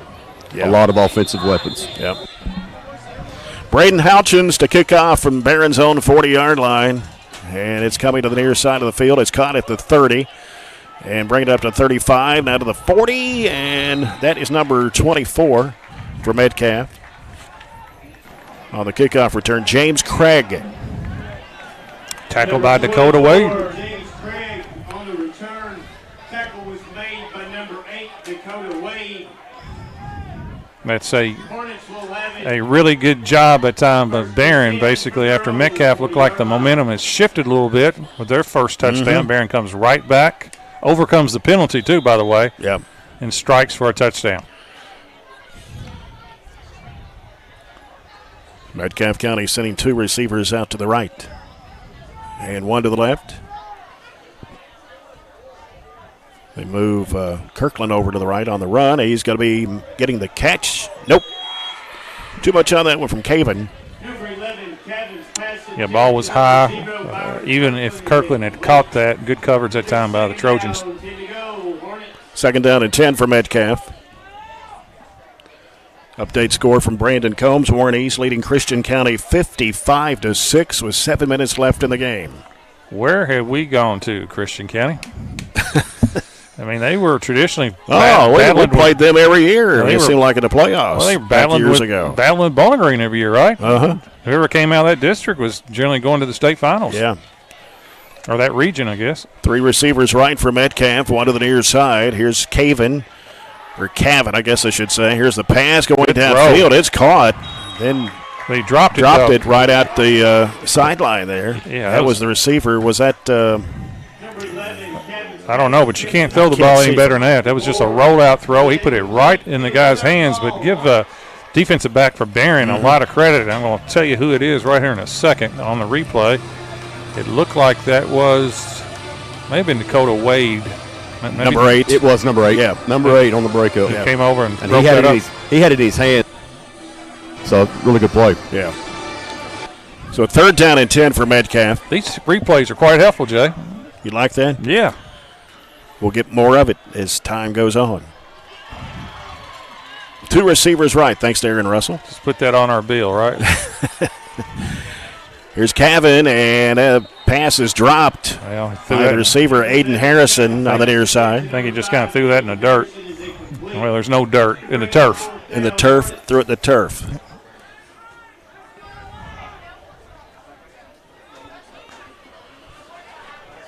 We're about halfway through the second quarter. 24-6. Barron County, 4th and 10 for Metcalfe. Got Bray Bewley back to receive the punt. As punter gets this one away. Good kick. Yep. And bounce it around the 30, I believe it is. I'll say this is a record, Jay. Of the 10 games that we play this year, all right, follow along here, 80% of the games will be on turf. You're right. Greene County, Warren East. And 6 home games. Yep. North Hardin. Have they put turf up there? They got turf? They have turf now? They have it in the past, but where else are we going? If North does, it'd be 9. We have 6 home games. That's right. Greene has turf. East has turf, so that's 8. North or Central, they don't have turf, right? They have not in the past, so just put it in. I can't remember. Of course, it'll be 2 years since we've been there. Do we go to Warren Central or Central? Central comes here. Okay, all right. If we went there, they have turf at Central. Got another timeout here on the field. This timeout brought to you by Scooters Coffee. We have 6:27 to play in the first half. It is Barron County 24, Metcalfe County 6. Follow the broadcast of Barron County High School sports anywhere in the world by logging on to 104thescore.com, by downloading the 104 The Score app on your smartphone, and listen to the games. You can also watch the games in the world as well on youtube.com/BCHS Live anywhere. Anywhere. So if you're in, you can be over in Italy. You're in South Africa. South Africa. If you got internet, yeah. Huh. If you got internet, it doesn't matter as long as you got internet. Yep. Technology.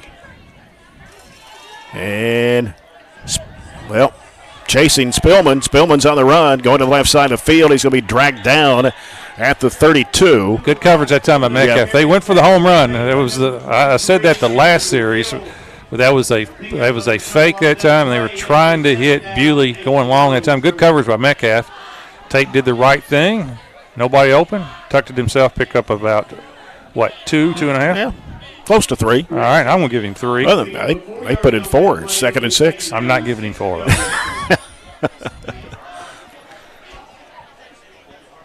Close to 4. You got Jackson Bird here on the near side in the wide out spot. Spillman's under center. Takes a snap. Hands it off. Coming right up the middle. And crossing the 40 to about the 42. And that would be a first down by Kearney. Wayland, was it Kearney or Clemens? I guess it's Kearney. I saw Clemens in the stack, but yeah, Kearney actually had the ball. And that results in an Edward Jones Financial Advisors Jamie Harris and Sheila Perkins first down for Barren County. With 5:20 to play and the clock running here in the second.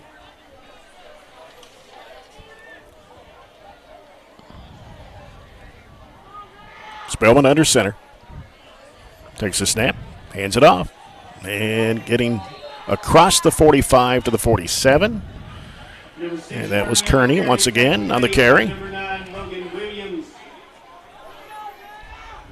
Gain of close to 6. Close to 6. Doesn't look like it sometimes, does it? I know. It's hard to tell from our angle up here. 5 yards, 5 carries, 34 yards so far for Cody Kearney. Briggs Harris has carried it 2 for 54. Not bad.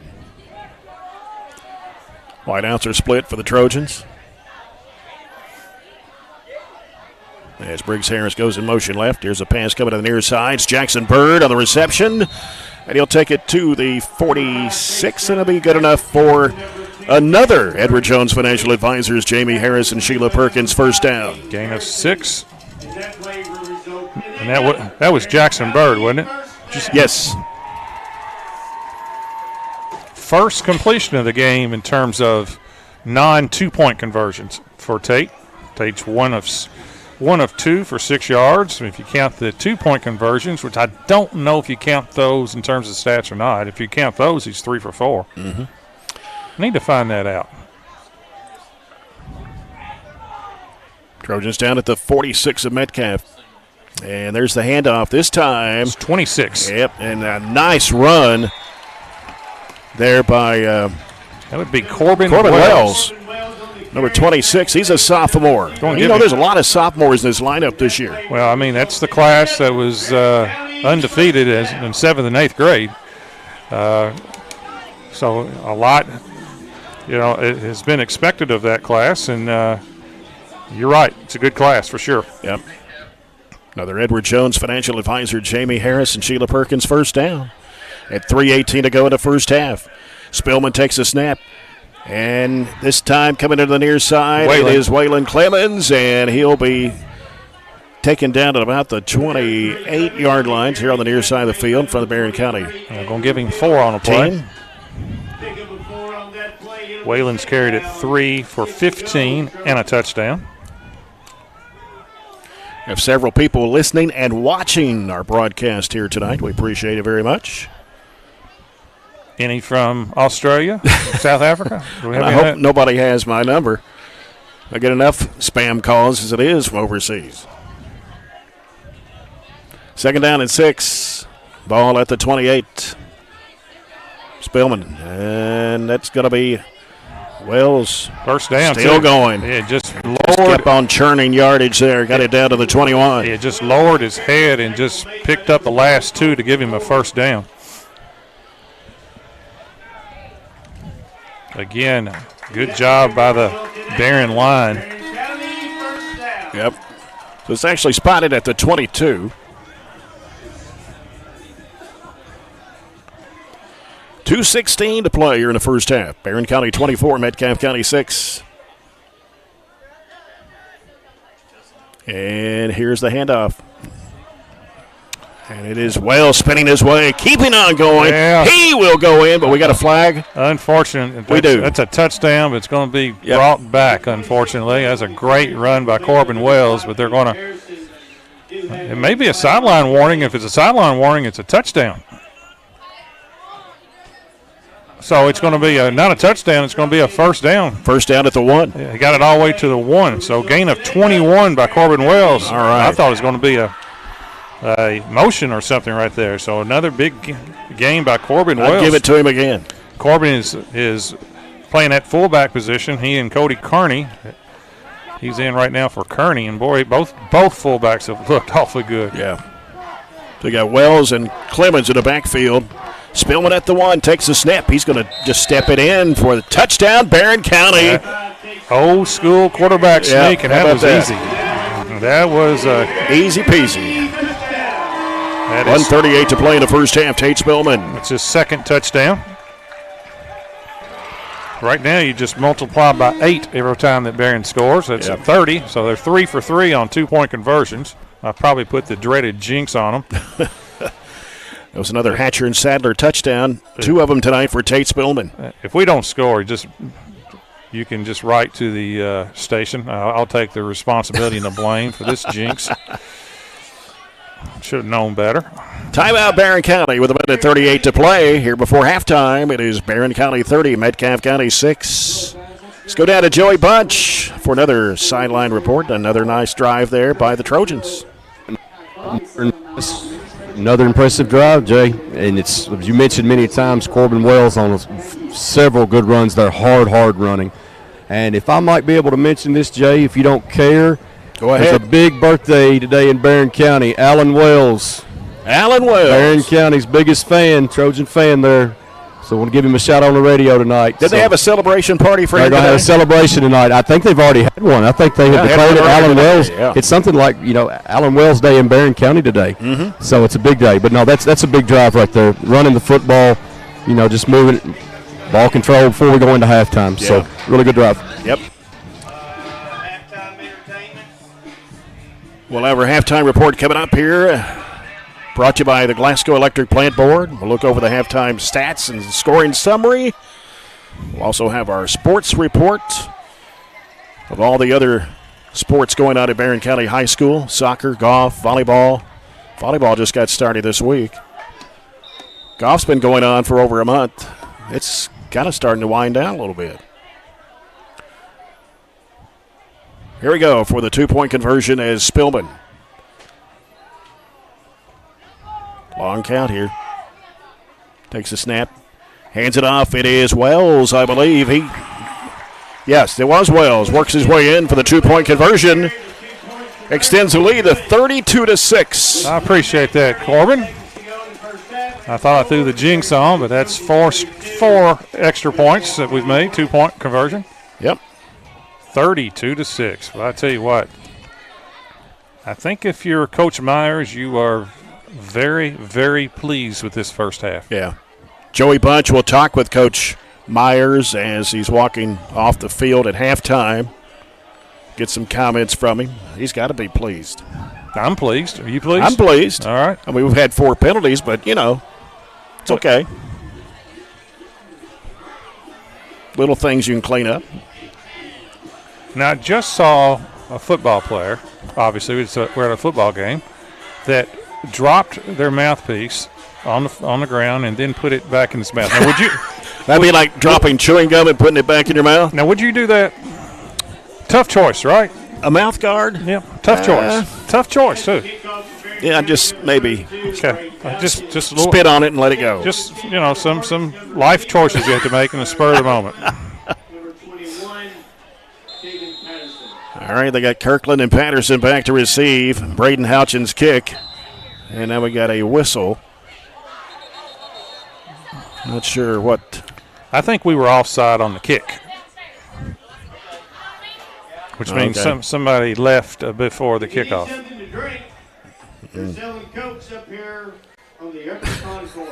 Hey, we got a final score already in. How about that? Really? Warren Central 8, Russellville 6.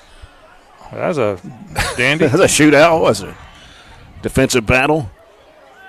I think was that at Warren Central, right? Because that's a doubleheader down there. 8-6 Warren Central over Russellville. 8-6, like a baseball score.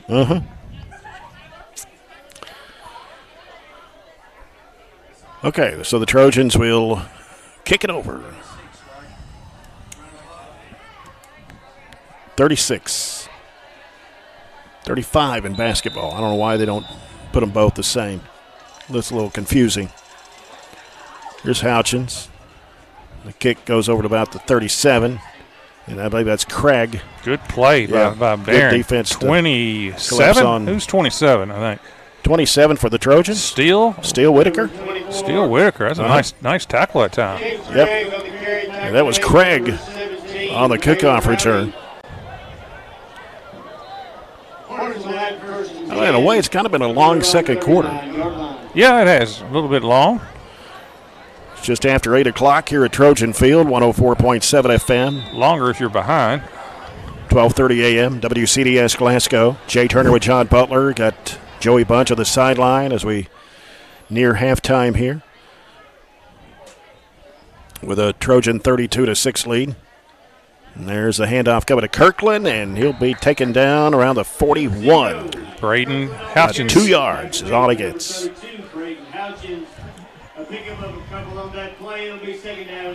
Braden Houchins has had a good first half defensively. I'm not good enough to keep up with tackles. I barely can get offense on both sides. But he's had several. You got double duty tonight with the stats. Yeah, Colton Thomas has had several tackles. Down to a minute to play. 2nd and 8. Cavan rolling out to his right. He's being chased. Got a lot of pressure. Just gets rid of it. Yeah, no chance that time. Yes, no chance. Way too much defensive pressure that time by Barren. Cavan right now, Ezzy Cavan is 3 for 8 right now, but 5 straight incomplete passes. So 3rd down and 8, 51 seconds to go. Coach Butler, I want to make sure Colton Thomas has been in the backfield for the last 3 plays. You can add a 4th one because I think he'll be back there again this time. There was a late. He was back there again, I promise you. Oh, they're going to call intentional. Flag against Metcalfe County. They're going to call intentional grounding. Wow. That was late, though. That's down and distance. Yeah, the ball didn't make it back to the line of scrimmage, and I was wondering if they was going to call it or not. So it's I'm still trying to get caught up on the high school rules. Yeah, they are different than every other level, I'll say that. So it's going to be 3rd and a million miles. Brings it back to their own 23. If you're a defensive lineman, you're just coming after the quarterback here. Here's Cavan back to throw. Now he keeps it. Gets to the 20. Trying to cut to the 23 and down. Just again, way defense, too much pressure that time for the quarterback. Ends up picking up a couple just on the scramble. Good timeout that time by Barren. So Barren County takes a Scooters Coffee timeout here with 43 seconds to play in the first half, leading 32-6. Score update: Monroe County leading Todd County Central 24-7. That's a halftime score. Warren East beats Franklin Simpson tonight. How about this one, John? 55-6. Warren East beat Franklin Simpson. No, Warren East played Christian County. Right? So why is Brandon Combs sending me Warren East Franklin? Well, I thought it was Warren East and Christian County. Was it Franklin? I well, he said Warren East and Christian earlier. Huh. I bet he he did. Well, Franklin plays the second game. That's what I thought. Yeah. It's just a misprint. Okay. Yeah, I mean, he's got WEHS 55, Franklin 6. This is a good timeout for Barren right here. Metcalfe has struggled sometimes with the snap. I think it'd be a good idea to bring the house right here, but 43 seconds ago, you may have an opportunity to get a block. That's true. And Bray Bewley is back. Good snap. Yep. And he gets it away. And they were coming after it. Yep. That's a good kick. The roll's going to come to the near sideline at the 50.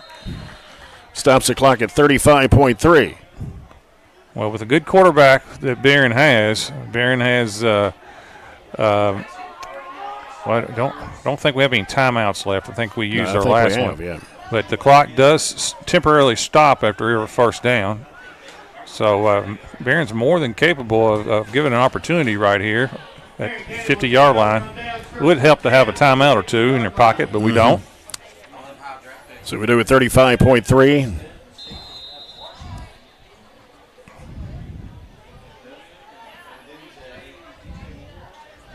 Still got time on the play clock. It's down to 17.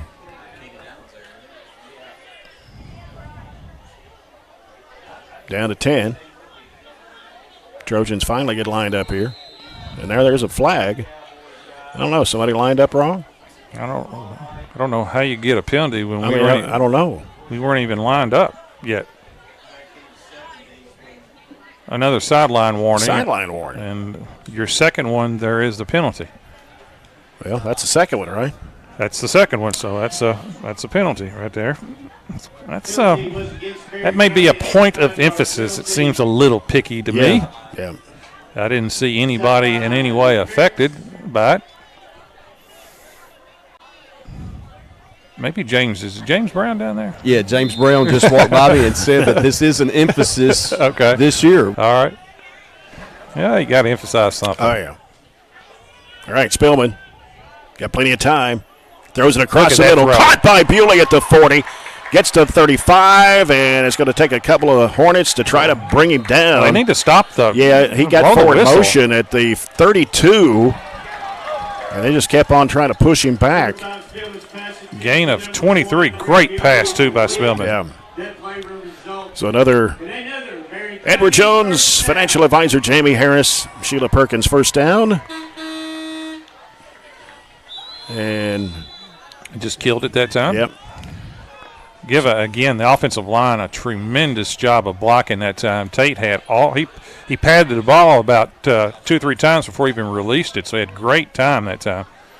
And the benefit that Barren has right now on a lot of teams, not just Metcalfe, is that not only do they have a good quarterback, but they have 2 good-sized receivers that can go up and get it. Bewley's probably 6'1", Jackson Bird's 6'4". Mm-hmm. And if worst comes to worst, you just throw it up into the end zone. Hopefully, maybe one of those guys can just go get it. Yeah. Give it up, Joey Bunch. We'll talk with Coach John Myers as they head to the locker room. 16 and a half seconds to play here. Spillman dropping back. He's looking. Gets rid of it. Going to throw it long toward Jackson Bird. He caught it! Got it down, Barren County. And that was the old post pattern that time. Run down the sideline and then cut right to the post. Great throw, and again, Jackson Bird just uses his size and just goes up and gets it. 32-yard pass to Jackson Bird from Tate Spillman. That pushes the lead out to 38-6 with 8.4 seconds to play.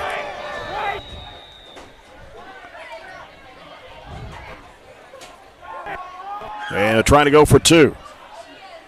And that's why just great job of clock management, first of all, on the coaching staff, calling that timeout. And especially when you got a quarterback and receivers that can make plays, too. You're never really out of it. Great throw, great catch. All right, going for the 2-point conversion. Here's Spillman. He'll hand it off, give it to the near side. And cutting back in, it is Bray Bewley for the 2-point conversion. Barren is 5 for 5 on 2-point conversions. Guys, that ball was thrown into double coverage, and Jackson Bird just went up and make a play. Yeah. 8.4 to go. Barren County 40, Metcalfe County 6.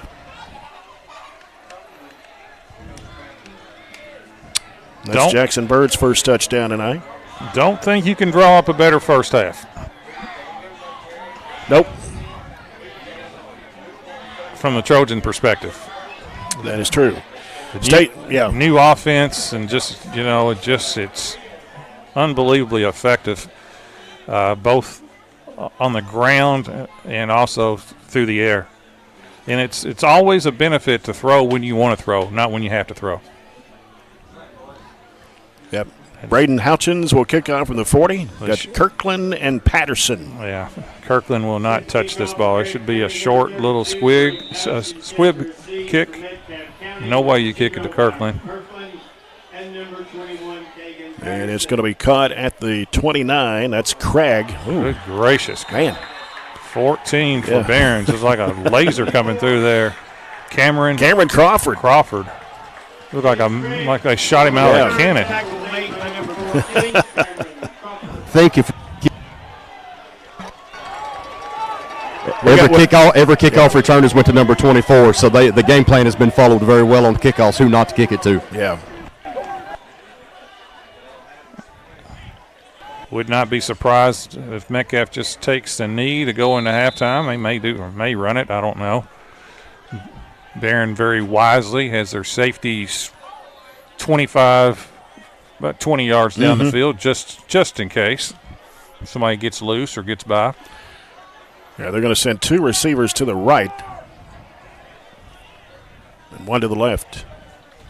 There's Kevin, takes a knee, and will run the clock out. Barren County will go in the locker room with a 40-6 lead over Metcalfe County. We'll see if we can get Joey Punch to talk with Coach John Myers. Hopefully the mic won't cut out on us as we get his comments.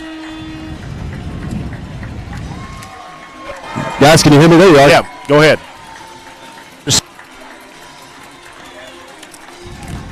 There's too much interruption in between here. No. Go ahead, Joey.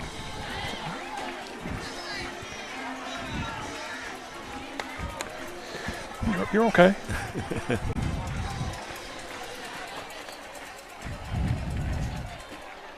I don't think we're getting much out of any audio. We got too many people standing between us and him down on the field, so it's hard to get anything.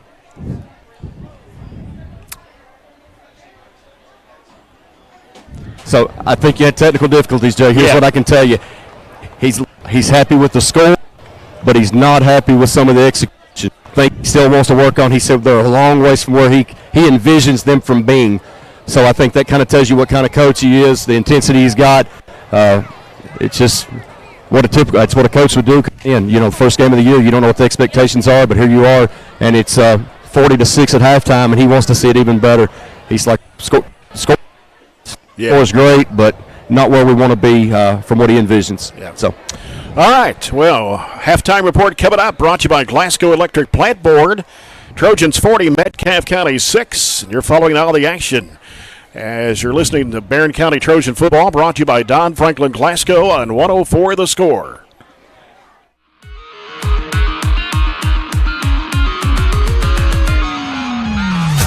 Get a great deal on select Kubota equipment. The BX Series is the #1 selling subcompact tractor in the U.S. The versatile lineup is built to help you make the most of your land. Right now, bring home select Kubota equipment for 0 down, 0% APR for up to 72 months on select BX models. Now through September 30th. See us or go to KubotaUSA.com for full disclaimer. Your local Kubota dealer is J&J Sales, 1311 West Main Street in Glasgow. Our dental health is like the window to our overall health. That's why it's so important to make sure you're getting your regular checkups. Hey, I'm Kelly McKay, and I've been trusting Kuzma Family Dentistry for several years. I feel very calm and comfortable with my dental hygienist, Amanda, along with Dr. Mark and Dr. Drew. Well, the entire staff, actually. If you are new to our community or looking for dental care, I recommend Kuzma Family Dentistry, located at 501 West Main Street in Glasgow. Call for an appointment, 270-651-2638. At ATM Media Solutions, we offer low-cost, high-quality advertising with rates that can fit any marketing budget. Businesses can reach new customers about the products and services they offer. We have 3 locations: Highland Pharmacy and Sonic, at the 31E and Trojan Trail intersection, and at Highway 90 East Burkesville Road. Give us a call and we can discuss how your business can advertise with us.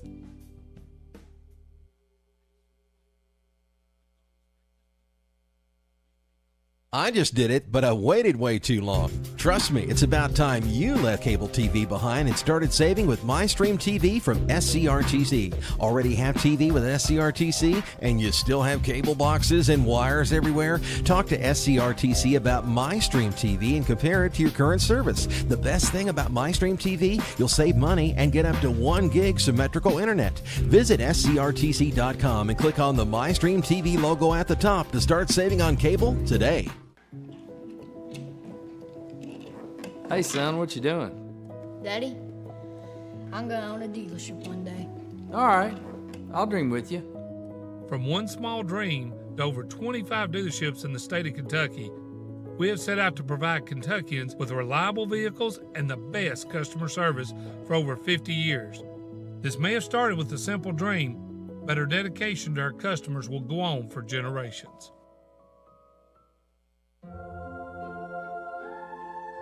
Growing up is realizing that everyone who told you to eat your breakfast when you were little was actually eating this for breakfast.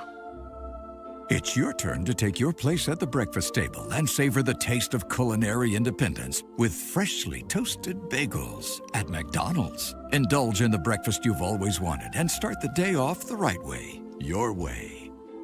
Ba-da-ba-ba-ba.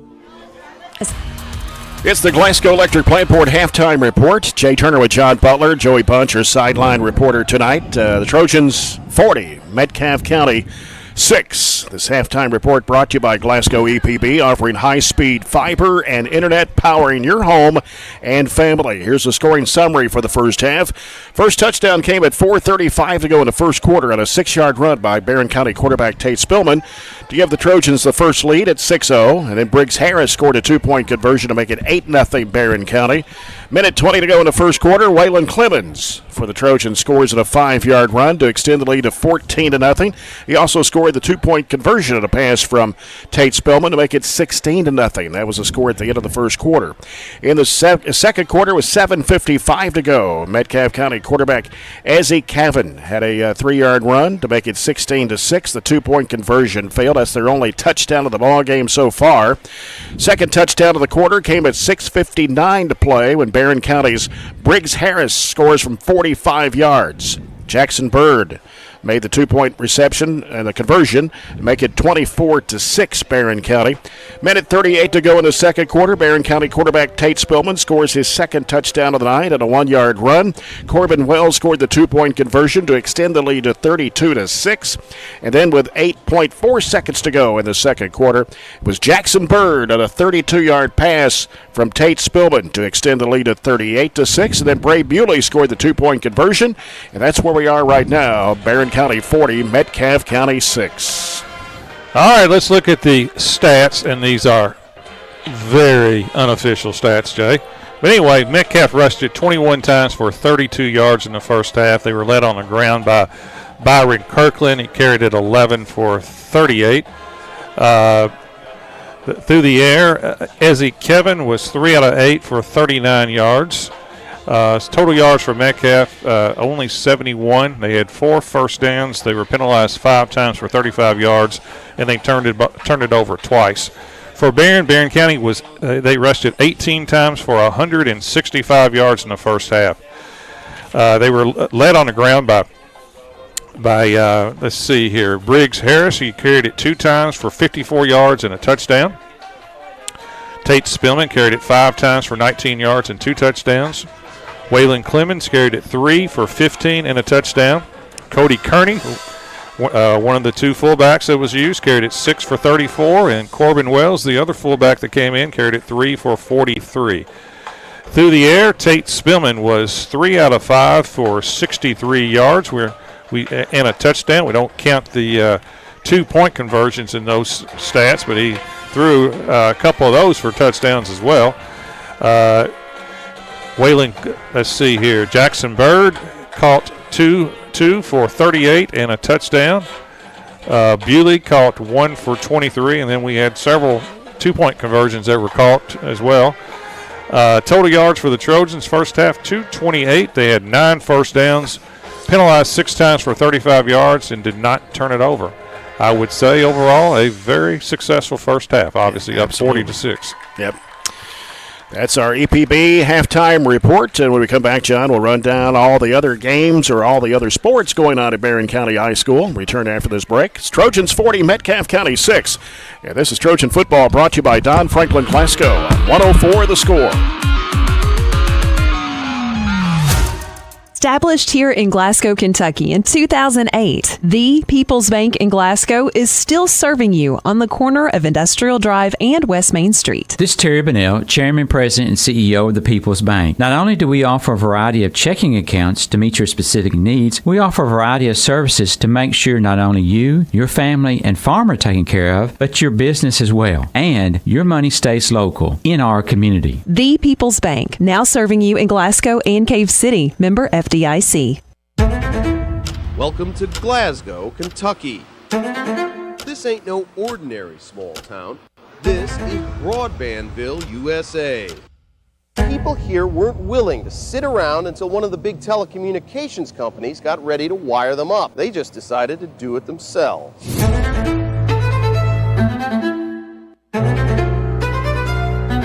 In Glasgow, the future is now.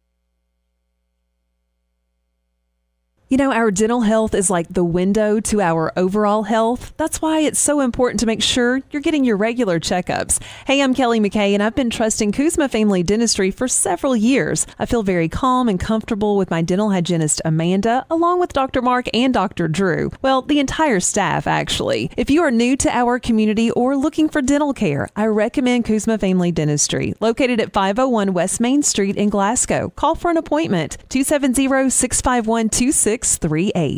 Hey, Lindsay.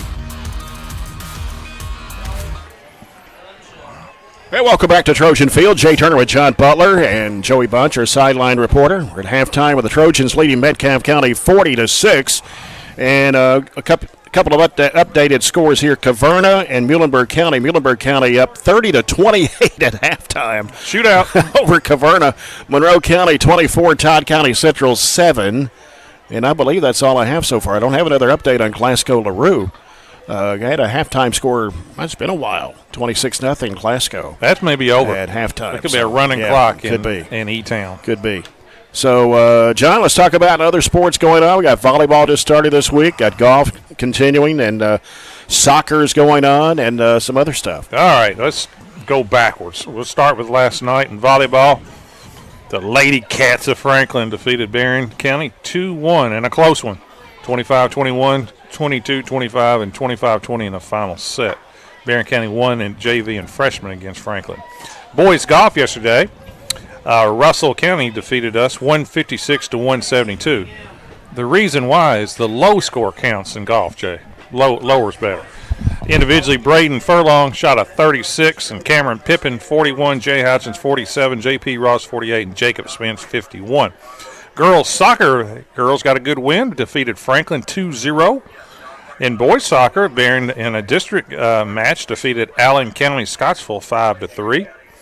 Football, middle school, 7th and 8th grade, both shut out Franklin. What about that? 26-0 for the 7th graders. 8th grade, 36-0. Congratulations. I think it's Coach Withrow is taking over the middle school, I believe. That's right. So, good job by them, and, of course, led by Joey Bunch as well. In Barren County softball, a sweep as well. Barren County softball, 2-1 over Allen County and 8-4 in the other game. So, a good day for the middle school. Wednesday, August 21st, middle school. Middle school just don't lose. Soccer, 1-1 tie. What about that? Is that a win? No. Is it a loss? No, not really. Boys soccer, they lost 6-0 to the powerhouse Drakes Creek out of Bowling Green. Tuesday in golf, boys golf, Barren County defeated Cumberland County 159-164. Braden Furlong, good score, 37. Cameron Pippin had a 40, J.P. Ross 41, and Jacob Spence 41. Boys soccer, Barren County, another win, defeated the Camelsville Eagles 3-1. In girls soccer, tough loss for the Trojans in district match, 1-0 to Warren East. Warren East may have the best soccer score in the state, so hold them to one is pretty impressive. JV, Barren won. Volleyball on Tuesday, Barren County 2, 0 over Caverna, 25-5, 25-11, won the JV as well. And then softball, Barren won 8-1 over East and lost the other one 8-7. Monday night, opening night in volleyball, the Trojans lost to Monroe County, 25-15 and 25-17. In softball, South Warren defeated Barren 9-3 and 6-5. And last Saturday in soccer, girls soccer, Barren County 1, Nelson County 1. That's a tie. And in golf, Trojans participated in the Kentucky Invitational with a team score of 348, which is 4th out of 13. That's a good scoring. Individually, Chloe Witcher, a fine score of 84. Tinsley Nagel, 85. It's good. Kinsley Edwards, 87. Lucy Zolley, 92. Allie Spillman, 102. And in football last Saturday, against the powerhouse Bowling Green Purples, a 7th grade loss, a tough one, 16-14. And in 8th grade, it was 28-8 Bowling Green. So there you go. Is that it? Was that it? Is that all you got? That's a lot. Well, make sure you check out the website. You can get all the latest scores and results from middle school to high school sports each day on the Barren County Schools District website. Go to barren.kyschools.us. Click the menu, scroll down to athletics, and then click the sports report. And you find out scores from middle school, freshman, JV, varsity sports going on here at Barren County High. Now, don't forget, next Friday night, it's it'll probably be a long night for us, but hopefully an exciting night as we have the Don Franklin Glasgow Trojan Turf Bowl War. And at 6 o'clock, Warren East will take on Greenwood, followed by the Trojans and Trigg County's Wildcats. That probably won't get started around 8:30, our broadcast, depending on how late the first game goes, since it's at 6. But Trojans did get the win last year, 40-22. And I think Trigg County's playing Callaway County tonight for their season opener. So we'll see how they did if we get a score. I have a couple other scores before we go to our final break, before we get to our Farmers RECC Jackie Browning Memorial second half kickoff. And Allen County Scottsville leads Marion County 48-14 at the end of the third quarter. And I think that's all I've got so far. So when we come back, we'll have the third quarter of action brought to you by Extreme Health Club and ATM Media Solutions. Return, it's the Trojans 40, Metcalfe County 6 on 104 The Score.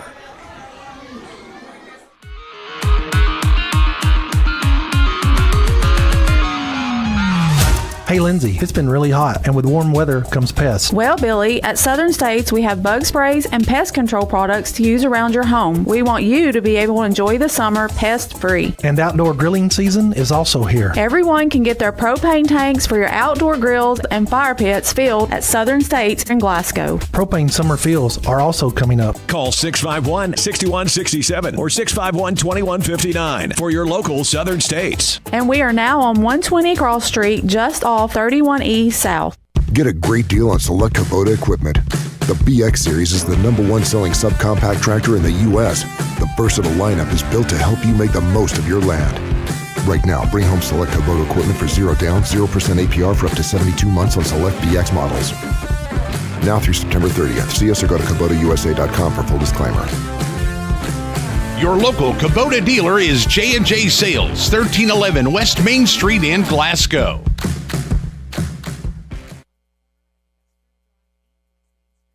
At ATM Media Solutions, we offer low-cost, high-quality advertising with rates that can fit any marketing budget. Businesses can reach new customers about the products and services they offer. We have 3 locations: Highland Pharmacy in Sonic, at the 31E and Trojan Trail intersection, and at Highway 90 East Burkesville Road. Give us a call and we can discuss how your business can advertise with us.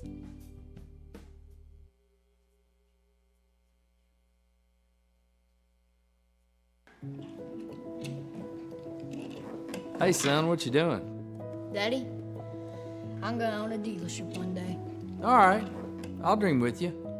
From one small dream to over 25 dealerships in the state of Kentucky, we have set out to provide Kentuckians with reliable vehicles and the best customer service for over 50 years.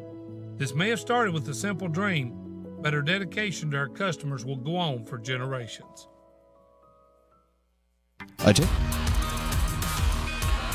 As we get ready to start the second half here from Trojan Field, opening night 2024. Barren County 40, Metcalfe County 6. And the scores, John, you got anything? You got any other scores? I got the Greene County final. Okay, good. 38-0 Dragons. Greene 38 over who was it they played? I forgot. Let me look at my sheet. Well, got it here somewhere. Greene played Casey at Lincoln. That's correct. That is true. Yeah. So Greene County with a win, 38-0. Warren Central 8, Russell 6, and Warren East 55, Christian County 6. Short kickoff return. So Barren will take over right at midfield. And if they score, just need a score, then we'll have a running clock for the rest of the night. 2 seconds gone into the third. Ball is at the 49. We got Bewley here on the near side. Backfield is split. Spillman's under center. Takes a snap, and he's going to hand it off. It's Waylon Clemens busting up the left side off the left tackle spot, and he'll get it to about the 45 or 44 of Metcalfe County. Gain of 6, maybe 7.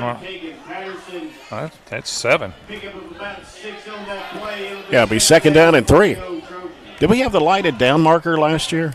I don't think so. I think it's we new. saw that somewhere. Yeah, some teams we did. We did have it last year? Yes. Okay, I couldn't remember. Thought I saw it somewhere, but I couldn't remember if it was here. Nice. Brights it up. And here's a handoff. This time busting, it's Cody Kearney. Right up the middle, and a first down for Barren County at the 35. Gain of 9 on the play. I'll actually put it at 36 for the Edward Jones Financial Advisor, Jamie Harris, and Sheila Perkins first down. Well, what you want to see is concentration and coming right out of halftime after a big lead, just to come out and execute. And so far, 2 plays, 2 positive yardage. Trojans get lined up. There's Preston Pace at the wideout spot here on the near side. And Spillman hands it off. And it's coming to the near side and down to the 31-yard line. And coming off the bottom there is... And that was a new carrier. It's 17. 17 for the Trojans. Baylor Browning. Baylor Browning on the carry. Baylor is a sophomore. Brings up second down and 6. With the ball on the Metcalfe County 32. 10-10 to play, third period. Barren in command, 40-6.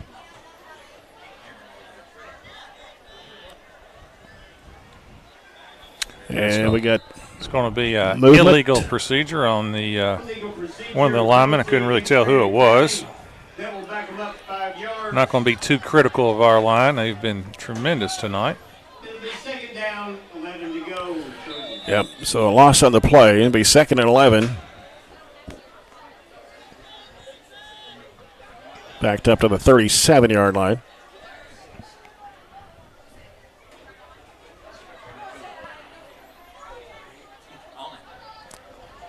Preston Pace on the near side of the wideout spot. Backfield split. There's Spillman. And he's going to hand it off. Nothing there, really. That was collapse quickly.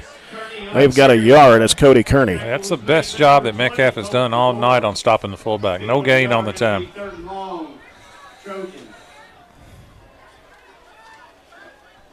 So 3rd and 10. This is probably 4-down territory. It's too close to punt. So Barren has 2 downs to pick up 10. It's probably going to be a pass on this one. I'm quite confident. Got Jackson Bird here on the near side, and Preston Pace split out wide left. And here's the pitch out. It is going to be trying to get to the 30-yard line. And I would be wrong on the pass. That was a sweep that time. And that was that was Briggs Harris. Briggs Harris, gain of 3. So this will be 3rd and 7. And I will predict this will be a pass.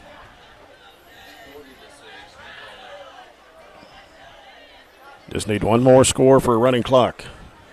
Well, they called a penalty. What was that? Called a penalty. I didn't even see the flag. It's in front of the Metcalfe. Illegal formation. Illegal formation? He did the old illegal procedure. I don't know. So it's either going to be 4th and 6 or 3rd and 15. Well, they're going to take the penalty. Okay. That's one of those tough kind of calls. I can understand going either way, but it gives Barren 2 more downs, though.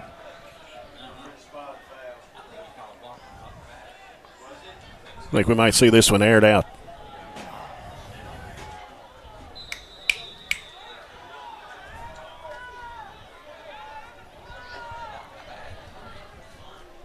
We did that. I thought it was illegal procedure. No, it was 5. Yeah. It was 5. Right? Yeah, it's Is illegal that right? procedure. Okay. So the ball is at the 41. And Spillman looking to throw. I thought he might, and it's going to go. Waylon Clemens with a catch and a touchdown, Barren County. Again, what a job of play action fake that time. Looked like it was a run, and Metcalfe bit on it, and Waylon Clemens was probably 10 yards past the deepest player for Metcalfe. 41 yards. 41 yards and a touchdown. And when you have to defend the run, even though it's a passing down, that's what happens. Yep, and that will result in a running clock for the rest of the night. And Jared Browning can go home. 46-6. Wow. Waylon Clemens, his second touchdown of the night.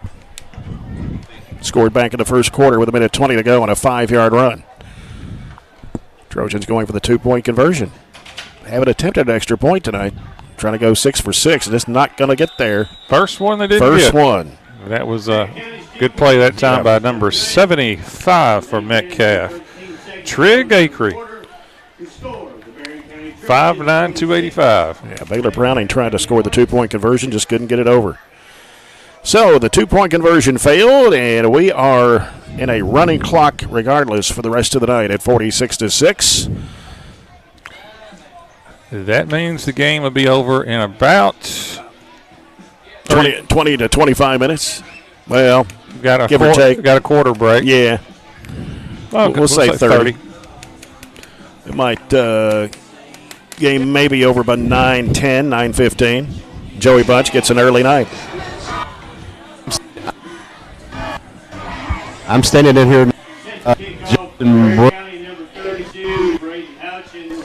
I'm standing here beside Justin Browning. He's trying to make sure that Jared's staying away.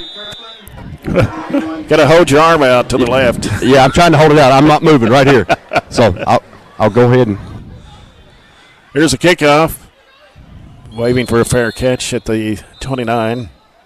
That was number 8. Taylor Thurman.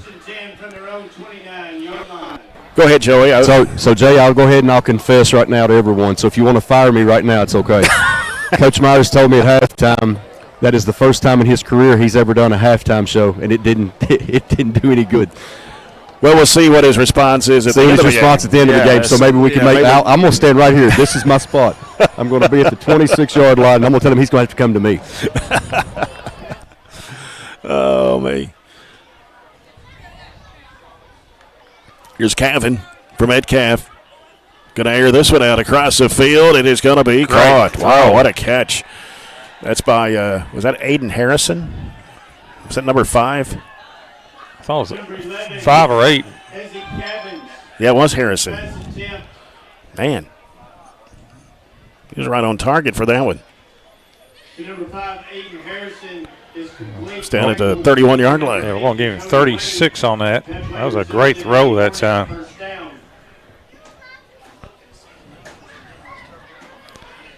It is difficult to see the numbers from up here. I just saw the replay. I couldn't tell if it's 5 or 8. 5, 6, 8. They all kind of blend together. I think it was number 5, actually. It was 5, Harrison. Here's Cavan again. He's got some pressure, gets rid of the football. It's caught. And tackle made right around the 15, out of bounds. That'd be another first down. Have we got some new guys in there? Nope. Don't think so. I mean, up here you almost need binoculars. That's why Robert always has his with him. Going to give him a gain of 13. Two Down good at the- throws yeah. by Cabin back to back. Down at the 15-yard line. We do have some new guys on defense. Number 12's in on defense. Number 12. That's Xavier Ward, sophomore. Here's Cabin. And he can't go anywhere. Good defense for the Trojans. Maybe a loss of 1, possibly 2. It was Corbin Wells on the hit, loss of 1 on the play, and it literally, we are a long way away from our angle to see this. I actually see it on replay better, to be honest with you. Yeah, my bifocals don't work as well as they used to. It was a good hit that time by Wells. It looked like Bryson Wilson was also in on that play. Metcalfe with 2 receivers to the left, 1 to the right. The pistol with Kirkland behind Cavan. Takes a snap. Pitches over to Kirkland on the left side. And he'll be tackled inside the 15, down around the 14. Yeah, Tate Spillman on the tackle. Good job that time by stringing that play out. No gain on the play. It'll be 3rd down, 10 to go, Hornets. 12 carries, 39 yards so far for Kirkland. Clock running here in the 3rd. We've had a running clock since 8:13 to play, as the Trojans extended the lead to 40 points. It's 46-6. Snap to Cavan. Cavan rolling out to the right. Getting a little pressure, gets rid of the football, it throws it away out of bounds. Yeah, that was good coverage that time by Barren. Nobody open that time. Quarterback had enough time that time, but just nobody broke open. That's good coverage for the Trojans. 4th and 10 right here. 4 minutes to play in the 3rd. 46-6. Trigg County next Friday night here. 2nd game. We'll be on the air at about 8:30. Be a late night. Warren East Greenwood, first game at 6. Probably be starting the game about now. Yeah, you're probably right. Because it's usually around midnight before we get out of here for those 2-game series. Here's the throw. It is to Kirkland on the right side. Gets away from the tackle, jumps over another one, and takes it in for a touchdown. Yeah, that was a mistake that time. Too much space that time. Good job by the quarterback. And then we missed a tackle, and Kirkland is pretty good once he catches it right there. He's athletic. 15 yards and a touchdown that time for Metcalfe. A lot of space that time with Kirkland. He's hard to tackle one-on-one, and we missed that tackle and missed 2 tackles, actually. He goes in for the touchdown. Yep. 46-12. They'll go for the 2-point conversion. This came at 3:23 to play in the 3rd period. I think Metcalfe, as they get into their schedule, they're going to be able to score. Here's Cavan. Throws toward the end zone. Got it. And did he make it in? Yep, right across the line. I think that's 24. Is that right? I can't really tell. Joey, can you see it better down there? Is it 24 that caught it? Let's look at the replay. Can you see it on the replay? It is 24. Okay, so that was. No, it's 20. Are you sure? Yep. 24 is in the backfield. It's Okay, 20. well, 20 is Colt DeVore. Yep. So, no, I think as the year goes on, Metcalfe is going to be able to score. Quarterback's good. He throws a good ball, and Kirkland is dynamic. And I think as the year goes on, and I think they ran into a really good Barren team, in fairness to Metcalfe. But I think as the year goes on, Metcalfe with their schedule will be they're going to win some games. I think Barren could win a lot of games. Glasgow 40, LaRue County nothing after 3. Jackson County, Tennessee 7. Clinton County 6 after 3. And I think all the other. We haven't got any other updates on some of the other games. But 3:23 to go here in the 3rd. It's 46-14, Barren County. Got to watch for the onside kick.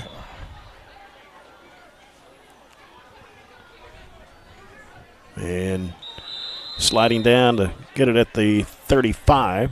That was Baylor Browning.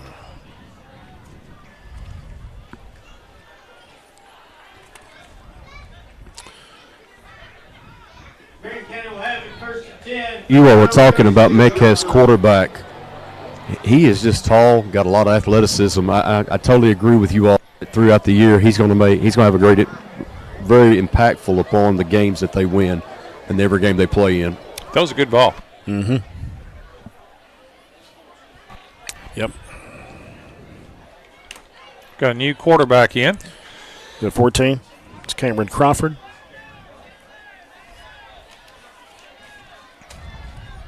He's under center, man in motion coming to the near side, takes a snap and kind of shovel pass right inside there to somebody. I couldn't. Is that Cody Kearney? It is. Okay. So Cameron Crawford is a junior. I like this too. This is something I 100% agree with from Coach Myers. Running clock. I know we've still got another quarter. Get some new kids in. You don't see that a whole lot. How many times we've talked about that in the last couple of years in high school? Right. It's happened against us several times where people just play their starters. Yeah. And this time, it breaks away from a couple of tacklers. That's number 12. That's Zabrian Ward. Well, he had a little shifty motion there. Gain of 8, and we'll add 8 and. I guess that's is that how you pronounce his name? 16 Zabrian? on the play. So, picked up enough yardage for Edward Jones, financial advisor, first down. Hey, Jay, what's that? Zabrian. Zabrian Ward. Sophomore, too. Another one. Yep, another sophomore.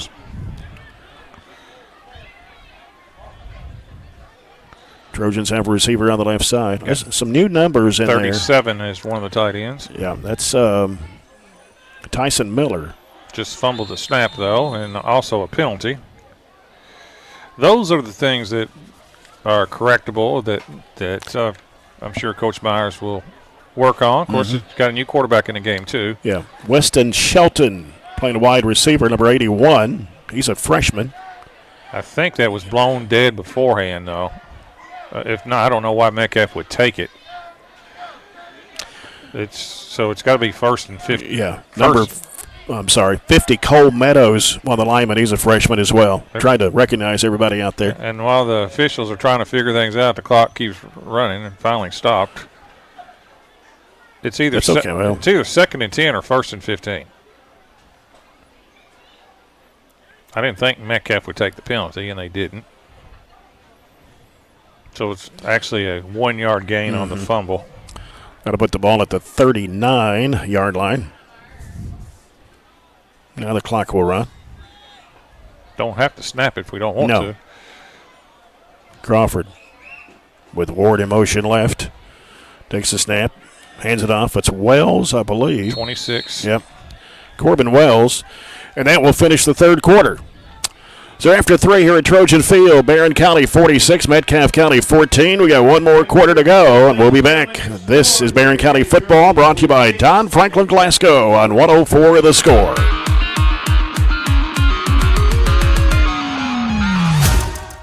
Attention homebuyers and homeowners. If you're shopping for a mortgage or considering home financing, call one of Kentucky's top mortgage lenders, South Central Bank.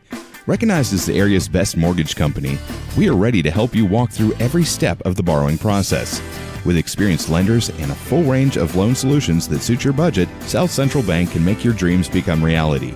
Contact us today. You can even apply online at southcentralbank.com. Member FDIC Equal Housing Lender. Reliable internet and great customer service? 2 things you'd like to have? I'm talking local service and quick response when my internet is out, which never happens, by the way. That's exactly the type of customer service you get from an awesome internet provider like SCRTC. Not only do they provide gig speed and superior Wi-Fi solutions, SCRTC backs it up with phenomenal customer service. That is true value in an internet provider. Go to SCRTC.com and get yours with an unmatched service guarantee.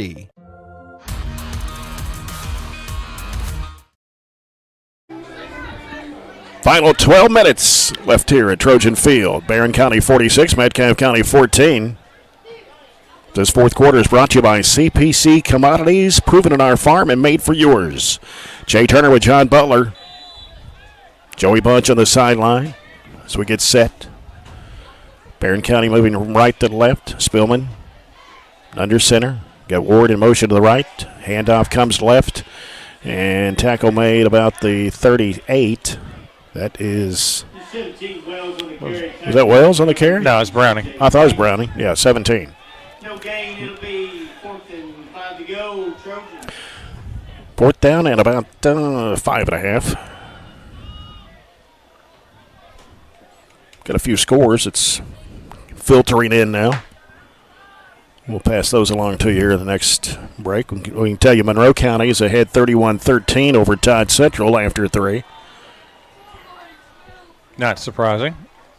Glasgow 40, LaRue County nothing after 3.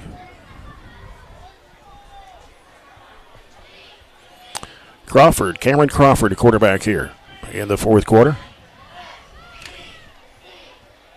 Man in motion left, that's Ward. And fumbled it on the snap, but went down on it. So it'll be a loss of about 2.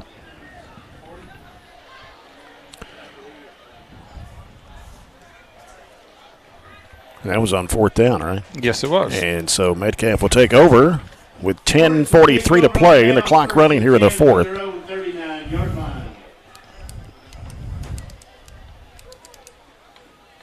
But a good start for the Trojans, nevertheless. Their opening night 2024. Barron's first team defense is staying out there, though. Especially after how Metcalfe just scored the last possession. Yep. Does look like Metcalfe has a new quarterback in. 12 is that 12? It's like 12. Peyton Overshiner, a sophomore. And the defense is going to. I think they got several new players in. Yeah. So there's going to be a loss on the play.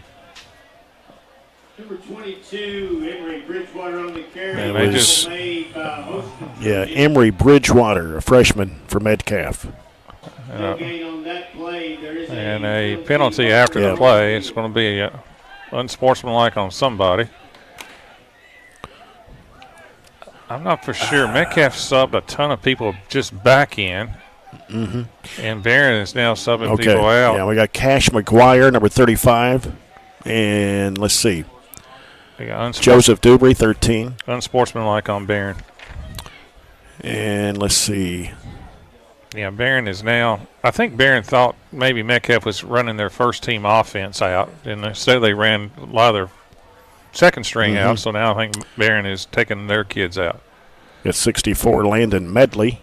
I don't know what the call was, to be honest with you, because it's only moving it up 5 yards. Joey, did you catch that one? What the call was? Yeah, a little extra after the play. Oh, okay. Well, that would be 15, wouldn't it? I don't know unless they've changed the rule.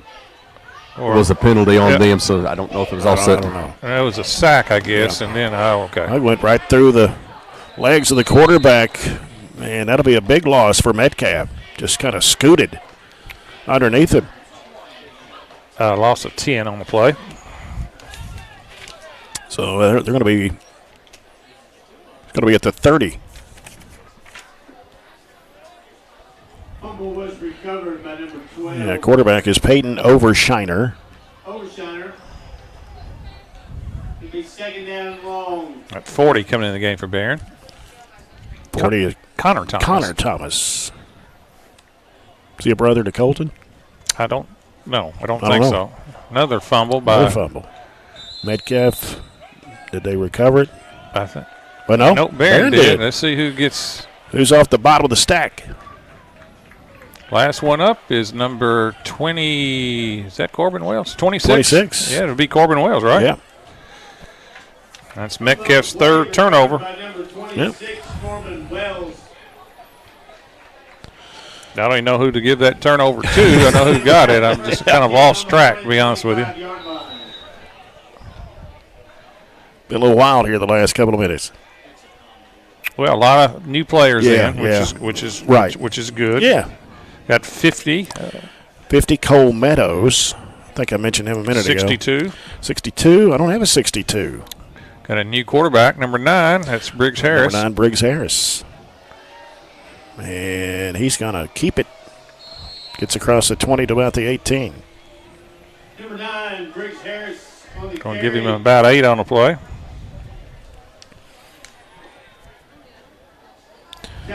Just under 8 minutes left. It's 46-14. Got an injured player. That's what you don't want. Well, it's a cramp. Is it a Metcalfe player or Barren? Yeah, it's a Metcalfe. Well, it's got 2 there goes John Myers out there. And there goes L.J. Harbison. Now, I hope that's not on Briggs. You got one from each team. It was Briggs, but he's up. Metcalfe has a cramp. Briggs Harris was the one kind of limping. He's trying to walk it off. He's walking it off, though. I'd be surprised he goes back out at quarterback.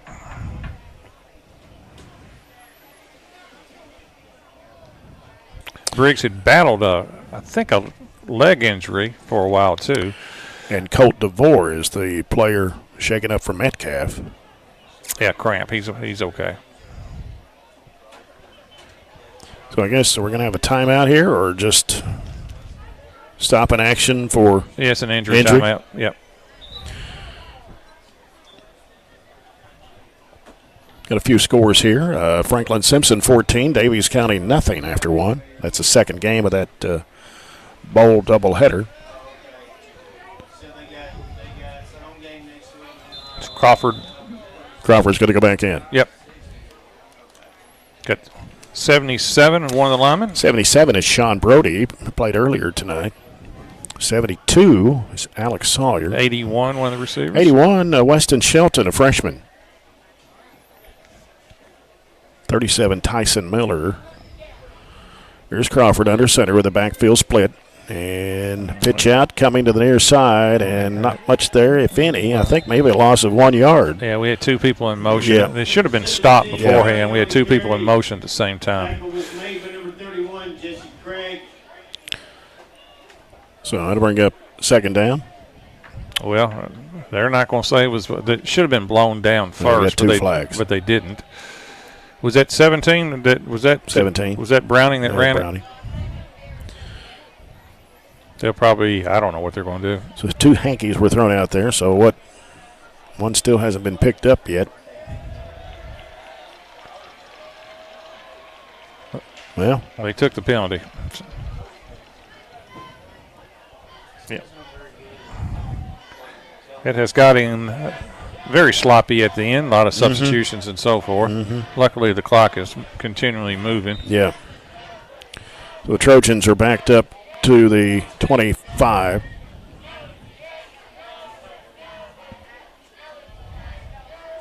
And there's the pitch out coming to the left side of the field.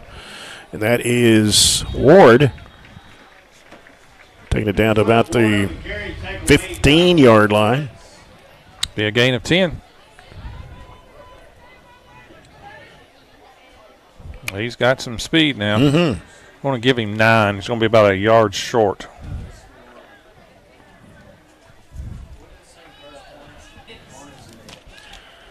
Not the greatest spot in the world, what I saw, but no. Got Shelton here on the near side of the wideout spot. Crawford under center. Sends Baylor Browning out to the right. He makes the catch and cuts back inside, trying to get inside the 10. Got pushed back. Yeah, going to get a first down, though. Yeah. Going to pick up about 6 on the play. So give him an Edward Jones financial advisor, Jamie Harris and Sheila Perkins, first down as we're at 5:25 to go in the ball game. Barren County 46, Metcalfe County 14.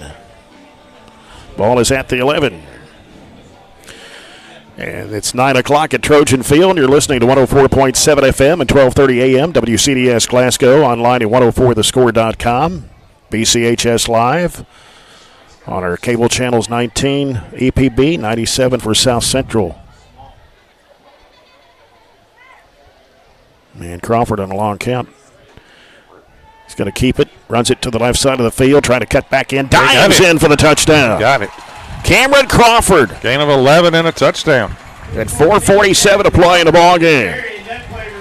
Cameron Crawford, The backup quarterback for the Trojans. 20 yards. Extends the lead to 52-14. That's an 11-yard carry. Was it 11? He has 11, okay. Yep. And for the, seventh time tonight? Is it 7? Let's see. 1, 2, 3, 4, 5, 6, 7. No, 6. 7.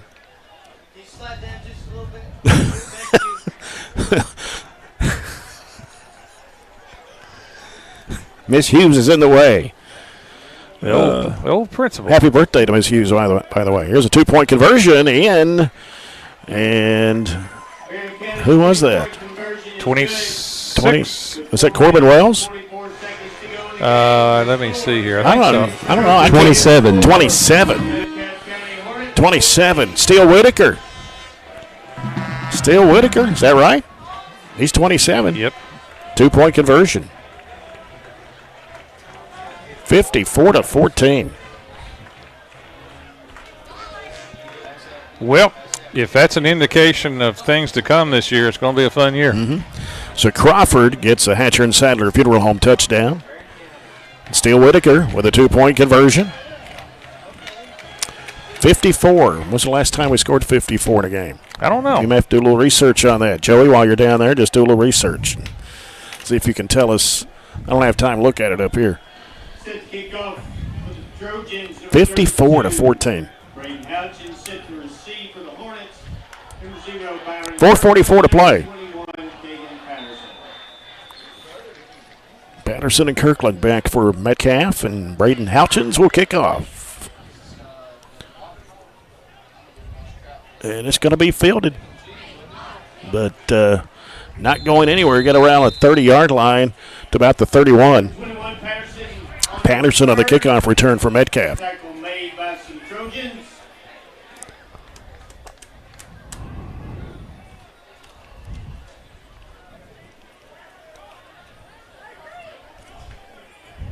There's old Glenn. Mr. Glenn Bird.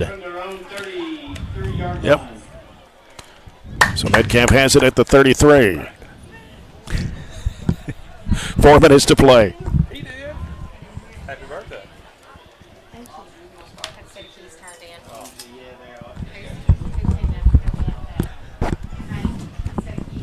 3:48 on the clock running here in the fourth. Here's a snap, goes through the legs of the quarterback as that's still loose on the field. And Barren may have recovered it at the 25. Yeah, 14, right? Crawford? Ladies and gentlemen, we have Cameron Crawford, I believe. That was found in the women's restroom. And nope. Where was it? They're going to say they recovered it? Probably ain't getting home. He's not saying anything. The official. Oh, my goodness. I don't know. Okay, it looks like Metcalfe's We're not getting many signals tonight from the officials here late. We're going to call it really matters. Call it a loss of a bunch. Down to 3 minutes. I'm just creating a category for losses with no names with them. Second down, 19 for Metcalfe, and there's a pitch over to the left side of the field, and good tackle that time by 35 for the Trojans. That would be Cash McGuire. Cash McGuire. Going to bring up third down. Third down and a long way. Third long. Hornets. 2:24 left. Probably 3 plays left. That was found in the women's restroom. We have it in the press box. If you have lost your They're finding key fobs. Used to be keys, now it's key fobs.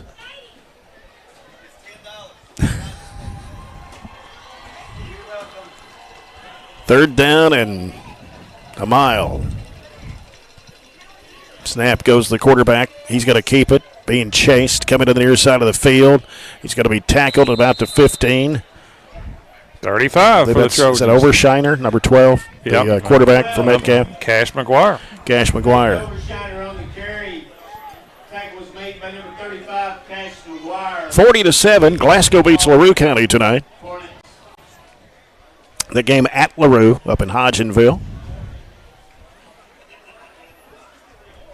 Could be another long year for the Hawks. Mm-hmm.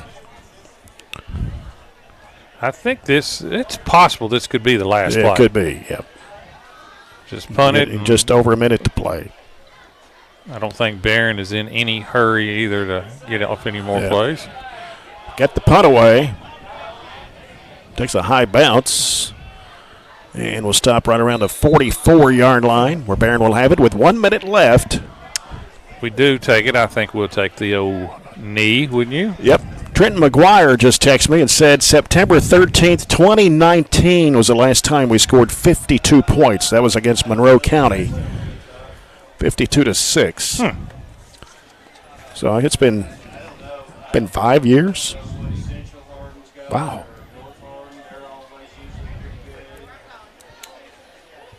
Down to the final 30 seconds. Yeah, I think we can go shake hands. I think that's it right there. I'm going to start adding the stats. Yep, go right ahead. Joey Bunch will talk with Coach John Myers, hopefully, if the mic doesn't cut out. Maybe bring him over to where your location is and see if that's congratulations, open. Coach Myers. That's his first. Yep. Open field area now, so should have a pretty good signal from where you are. Yeah, Jay, Coach Myers just told me it's been just a couple of moments, then he'll be with us. Okay. 54-14 is the final score. Barren County goes to 1-0 in the season. Metcalfe County opens up at 0-1. And we've got the SCRTC postgame report coming up, plus the scoring summary and stats brought to you by Southern States in Glasgow. And we'll go over some more final scores for you before we leave here tonight as well. So both teams shaking hands out there, and remind you you're listening to broadcast here on 104.7 FM and 1230 AM WCDS Glasgow.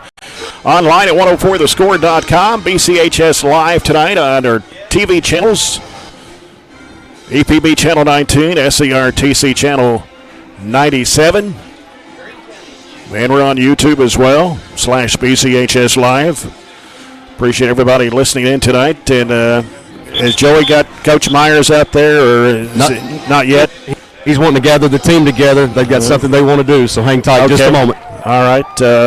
Well, we could take a break, I guess, and we'll just take a break and come back and talk with Coach John Myers after this as you're following Trojan football, brought to you by Don Franklin Glasgow on 104 The Score.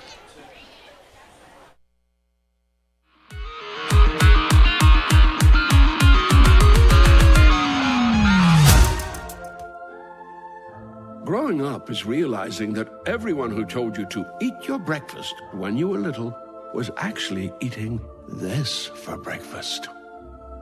It's your turn to take your place at the breakfast table and savor the taste of culinary independence with freshly toasted bagels at McDonald's. Indulge in the breakfast you've always wanted and start the day off the right way, your way. Ba-da-ba-ba-ba. Established here in Glasgow, Kentucky in 2008, the People's Bank in Glasgow is still serving you on the corner of Industrial Drive and West Main Street. This is Terry Bunnell, Chairman, President, and CEO of the People's Bank. Not only do we offer a variety of checking accounts to meet your specific needs, we offer a variety of services to make sure not only you, your family, and farm are taken care of, but your business as well. And your money stays local in our community. The People's Bank, now serving you in Glasgow and Cave City. Member FDIC.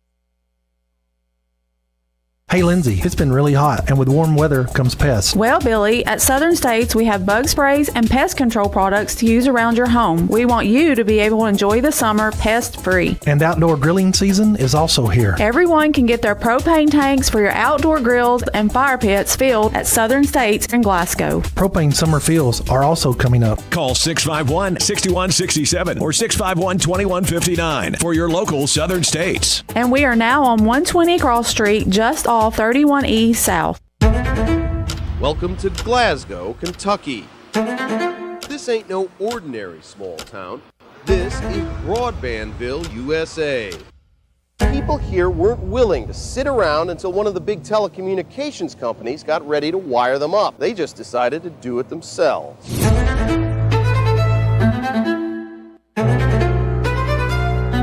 In Glasgow, the future is now. Attention home buyers and home.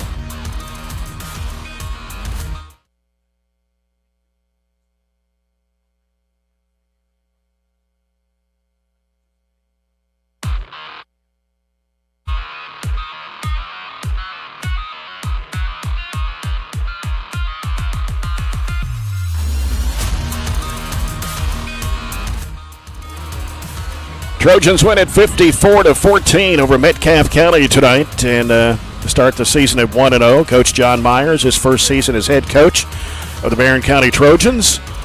And we'll look forward to next Friday night when we host Trigg County here for the second game of the Don Franklin Glasgow Trojan Turf Bowl War. Of course, we'll follow Warren East and Greenwood, the first game next Friday night at 6 o'clock. And while James Brown is interviewing Coach Myers, Joey Bunch is down there. He'll be talking with him in just a minute. Here's a final score. Allen County Scottsville 48, Marion County 21.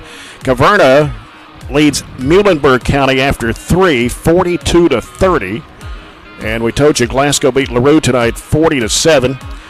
Greene County 38, Casey County nothing. Warren Central 8, Russellville 6, Warren East 55, Christian County 6.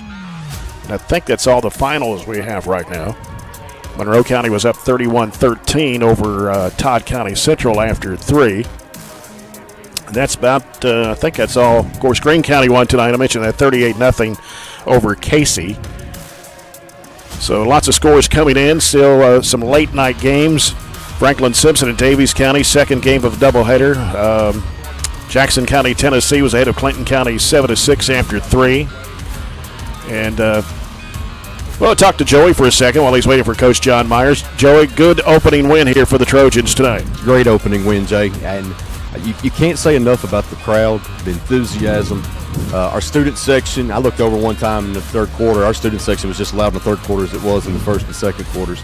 And, I was watching the team out here just a moment, and here's Coach Myers right now, Jay, so let's get this started for him. Let's go. Okay, so, Coach Myers, you've done this for a long time.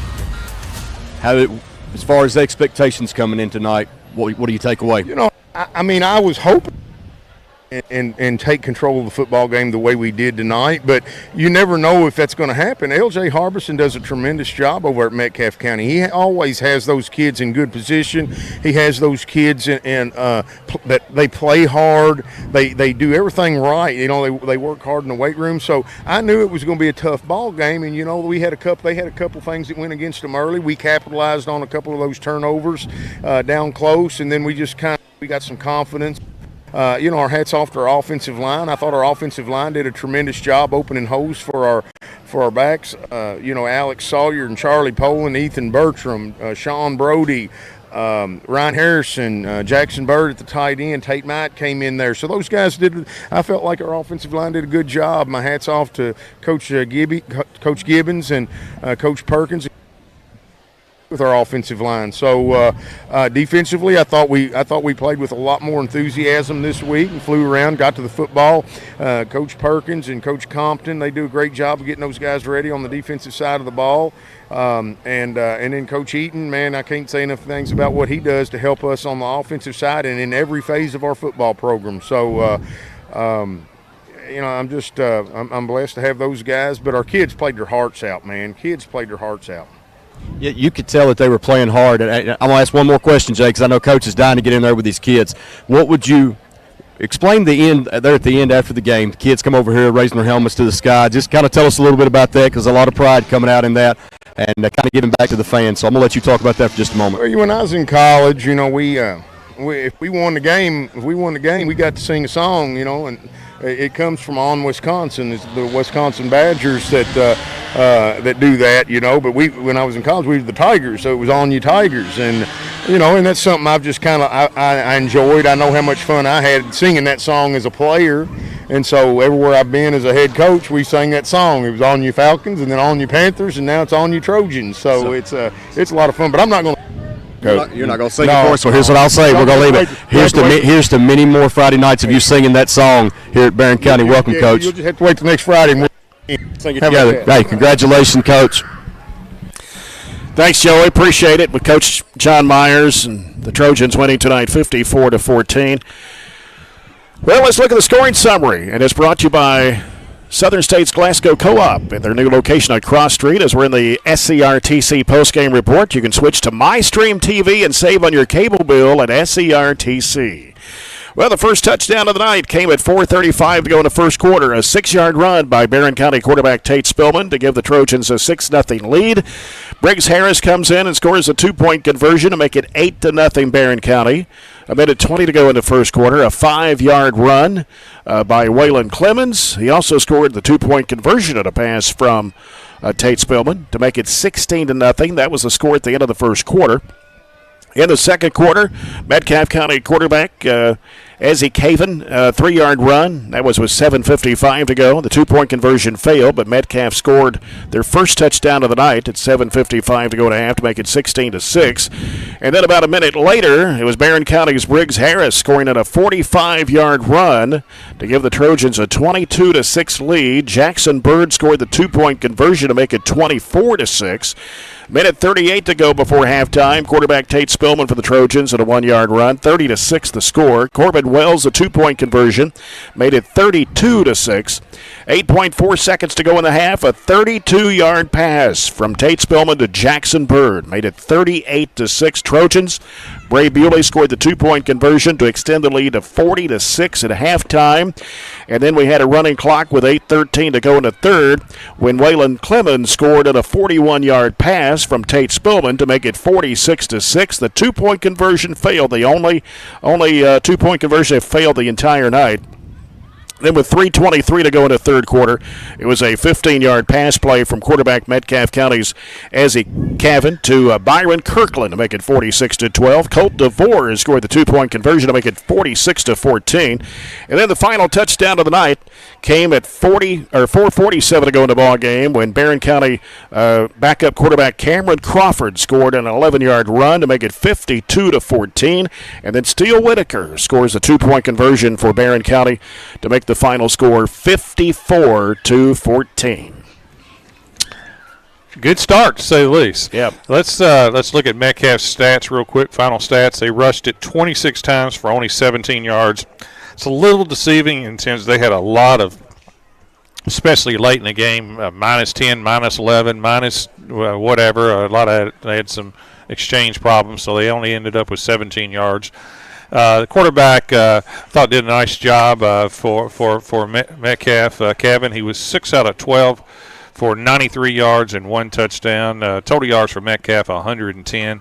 They turned it over 3 times. They had 7 first downs, and they were penalized 5 times for 35. For the Trojans, pretty impressive offensively for sure. They rushed it 31 times for 237 yards. Tate Spillman carried it 5 times for 19 yards and 2 touchdowns. Waylon Clemens carried it 4 times for 22 yards and a touchdown. Cody Kearney had 8 carries for 48 yards. Briggs Harris carried it 3 times for 62 yards and a touchdown. Corbin Wells carried it 4 times for 46 yards. Ward,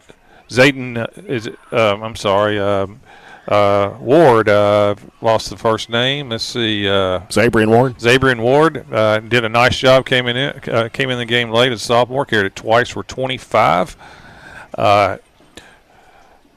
Crawford carried it 3 times for 10 yards and a touchdown. And and Baylor Browning carried it 3 times for 10 yards. I think I mentioned Corbin Wells had 46 yards too. 1, 2, 3, 4, 5, 6, 7, 8, 9 players that carried the ball. Through the air, Tate Spillman was 4 out of 6 for 104 yards and 2 touchdowns.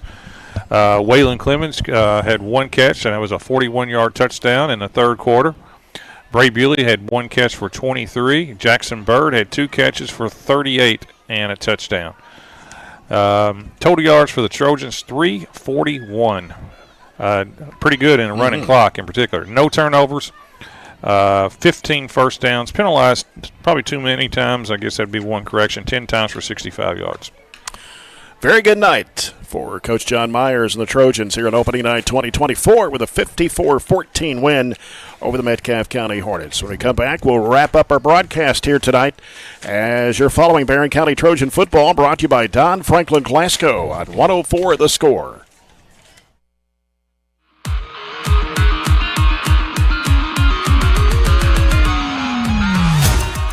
Attention home buyers and homeowners. If you're shopping for a mortgage or considering home financing, call one of Kentucky's top mortgage lenders, South Central Bank. Recognized as the area's best mortgage company, we are ready to help you walk through every step of the borrowing process. With experienced lenders and a full range of loan solutions that suit your budget, South Central Bank can make your dreams become reality. Contact us today. You can even apply online at southcentralbank.com. Member FDIC Equal Housing Lender. Get a great deal on select Kubota equipment. The BX Series is the #1 selling subcompact tractor in the U.S. The versatile lineup is built to help you make the most of your land. Right now, bring home select Kubota equipment for 0 down, 0% APR for up to 72 months on select BX models. Now through September 30th. See us or go to KubotaUSA.com for full disclaimer. Your local Kubota dealer is J&J Sales, 1311 West Main Street in Glasgow. You know, our dental health is like the window to our overall health. That's why it's so important to make sure you're getting your regular checkups. Hey, I'm Kelly McKay, and I've been trusting Kuzma Family Dentistry for several years. I feel very calm and comfortable with my dental hygienist, Amanda, along with Dr. Mark and Dr. Drew. Well, the entire staff, actually. If you are new to our community or looking for dental care, I recommend Kuzma Family Dentistry, located at 501 West Main Street in Glasgow. Call for an appointment, 270-651-2638. Hey, son, what you doing? Daddy, I'm going to own a dealership one day. All right, I'll dream with you. From one small dream to over 25 dealerships in the state of Kentucky, we have set out to provide Kentuckians with reliable vehicles and the best customer service for over 50 years. This may have started with a simple dream, but our dedication to our customers will go on for generations.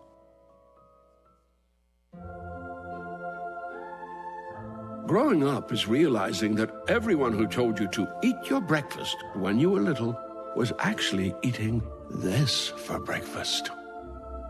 It's your turn to take your place at the breakfast table and savor the taste of culinary independence with freshly toasted bagels at McDonald's. Indulge in the breakfast you've always wanted and start the day off the right way, your way. Ba-da-ba-ba-ba. Welcome to Glasgow, Kentucky. This ain't no ordinary small town. This is Broadbandville, USA.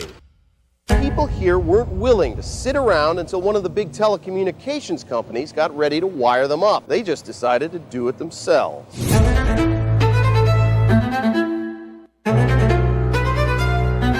In Glasgow, the future is now.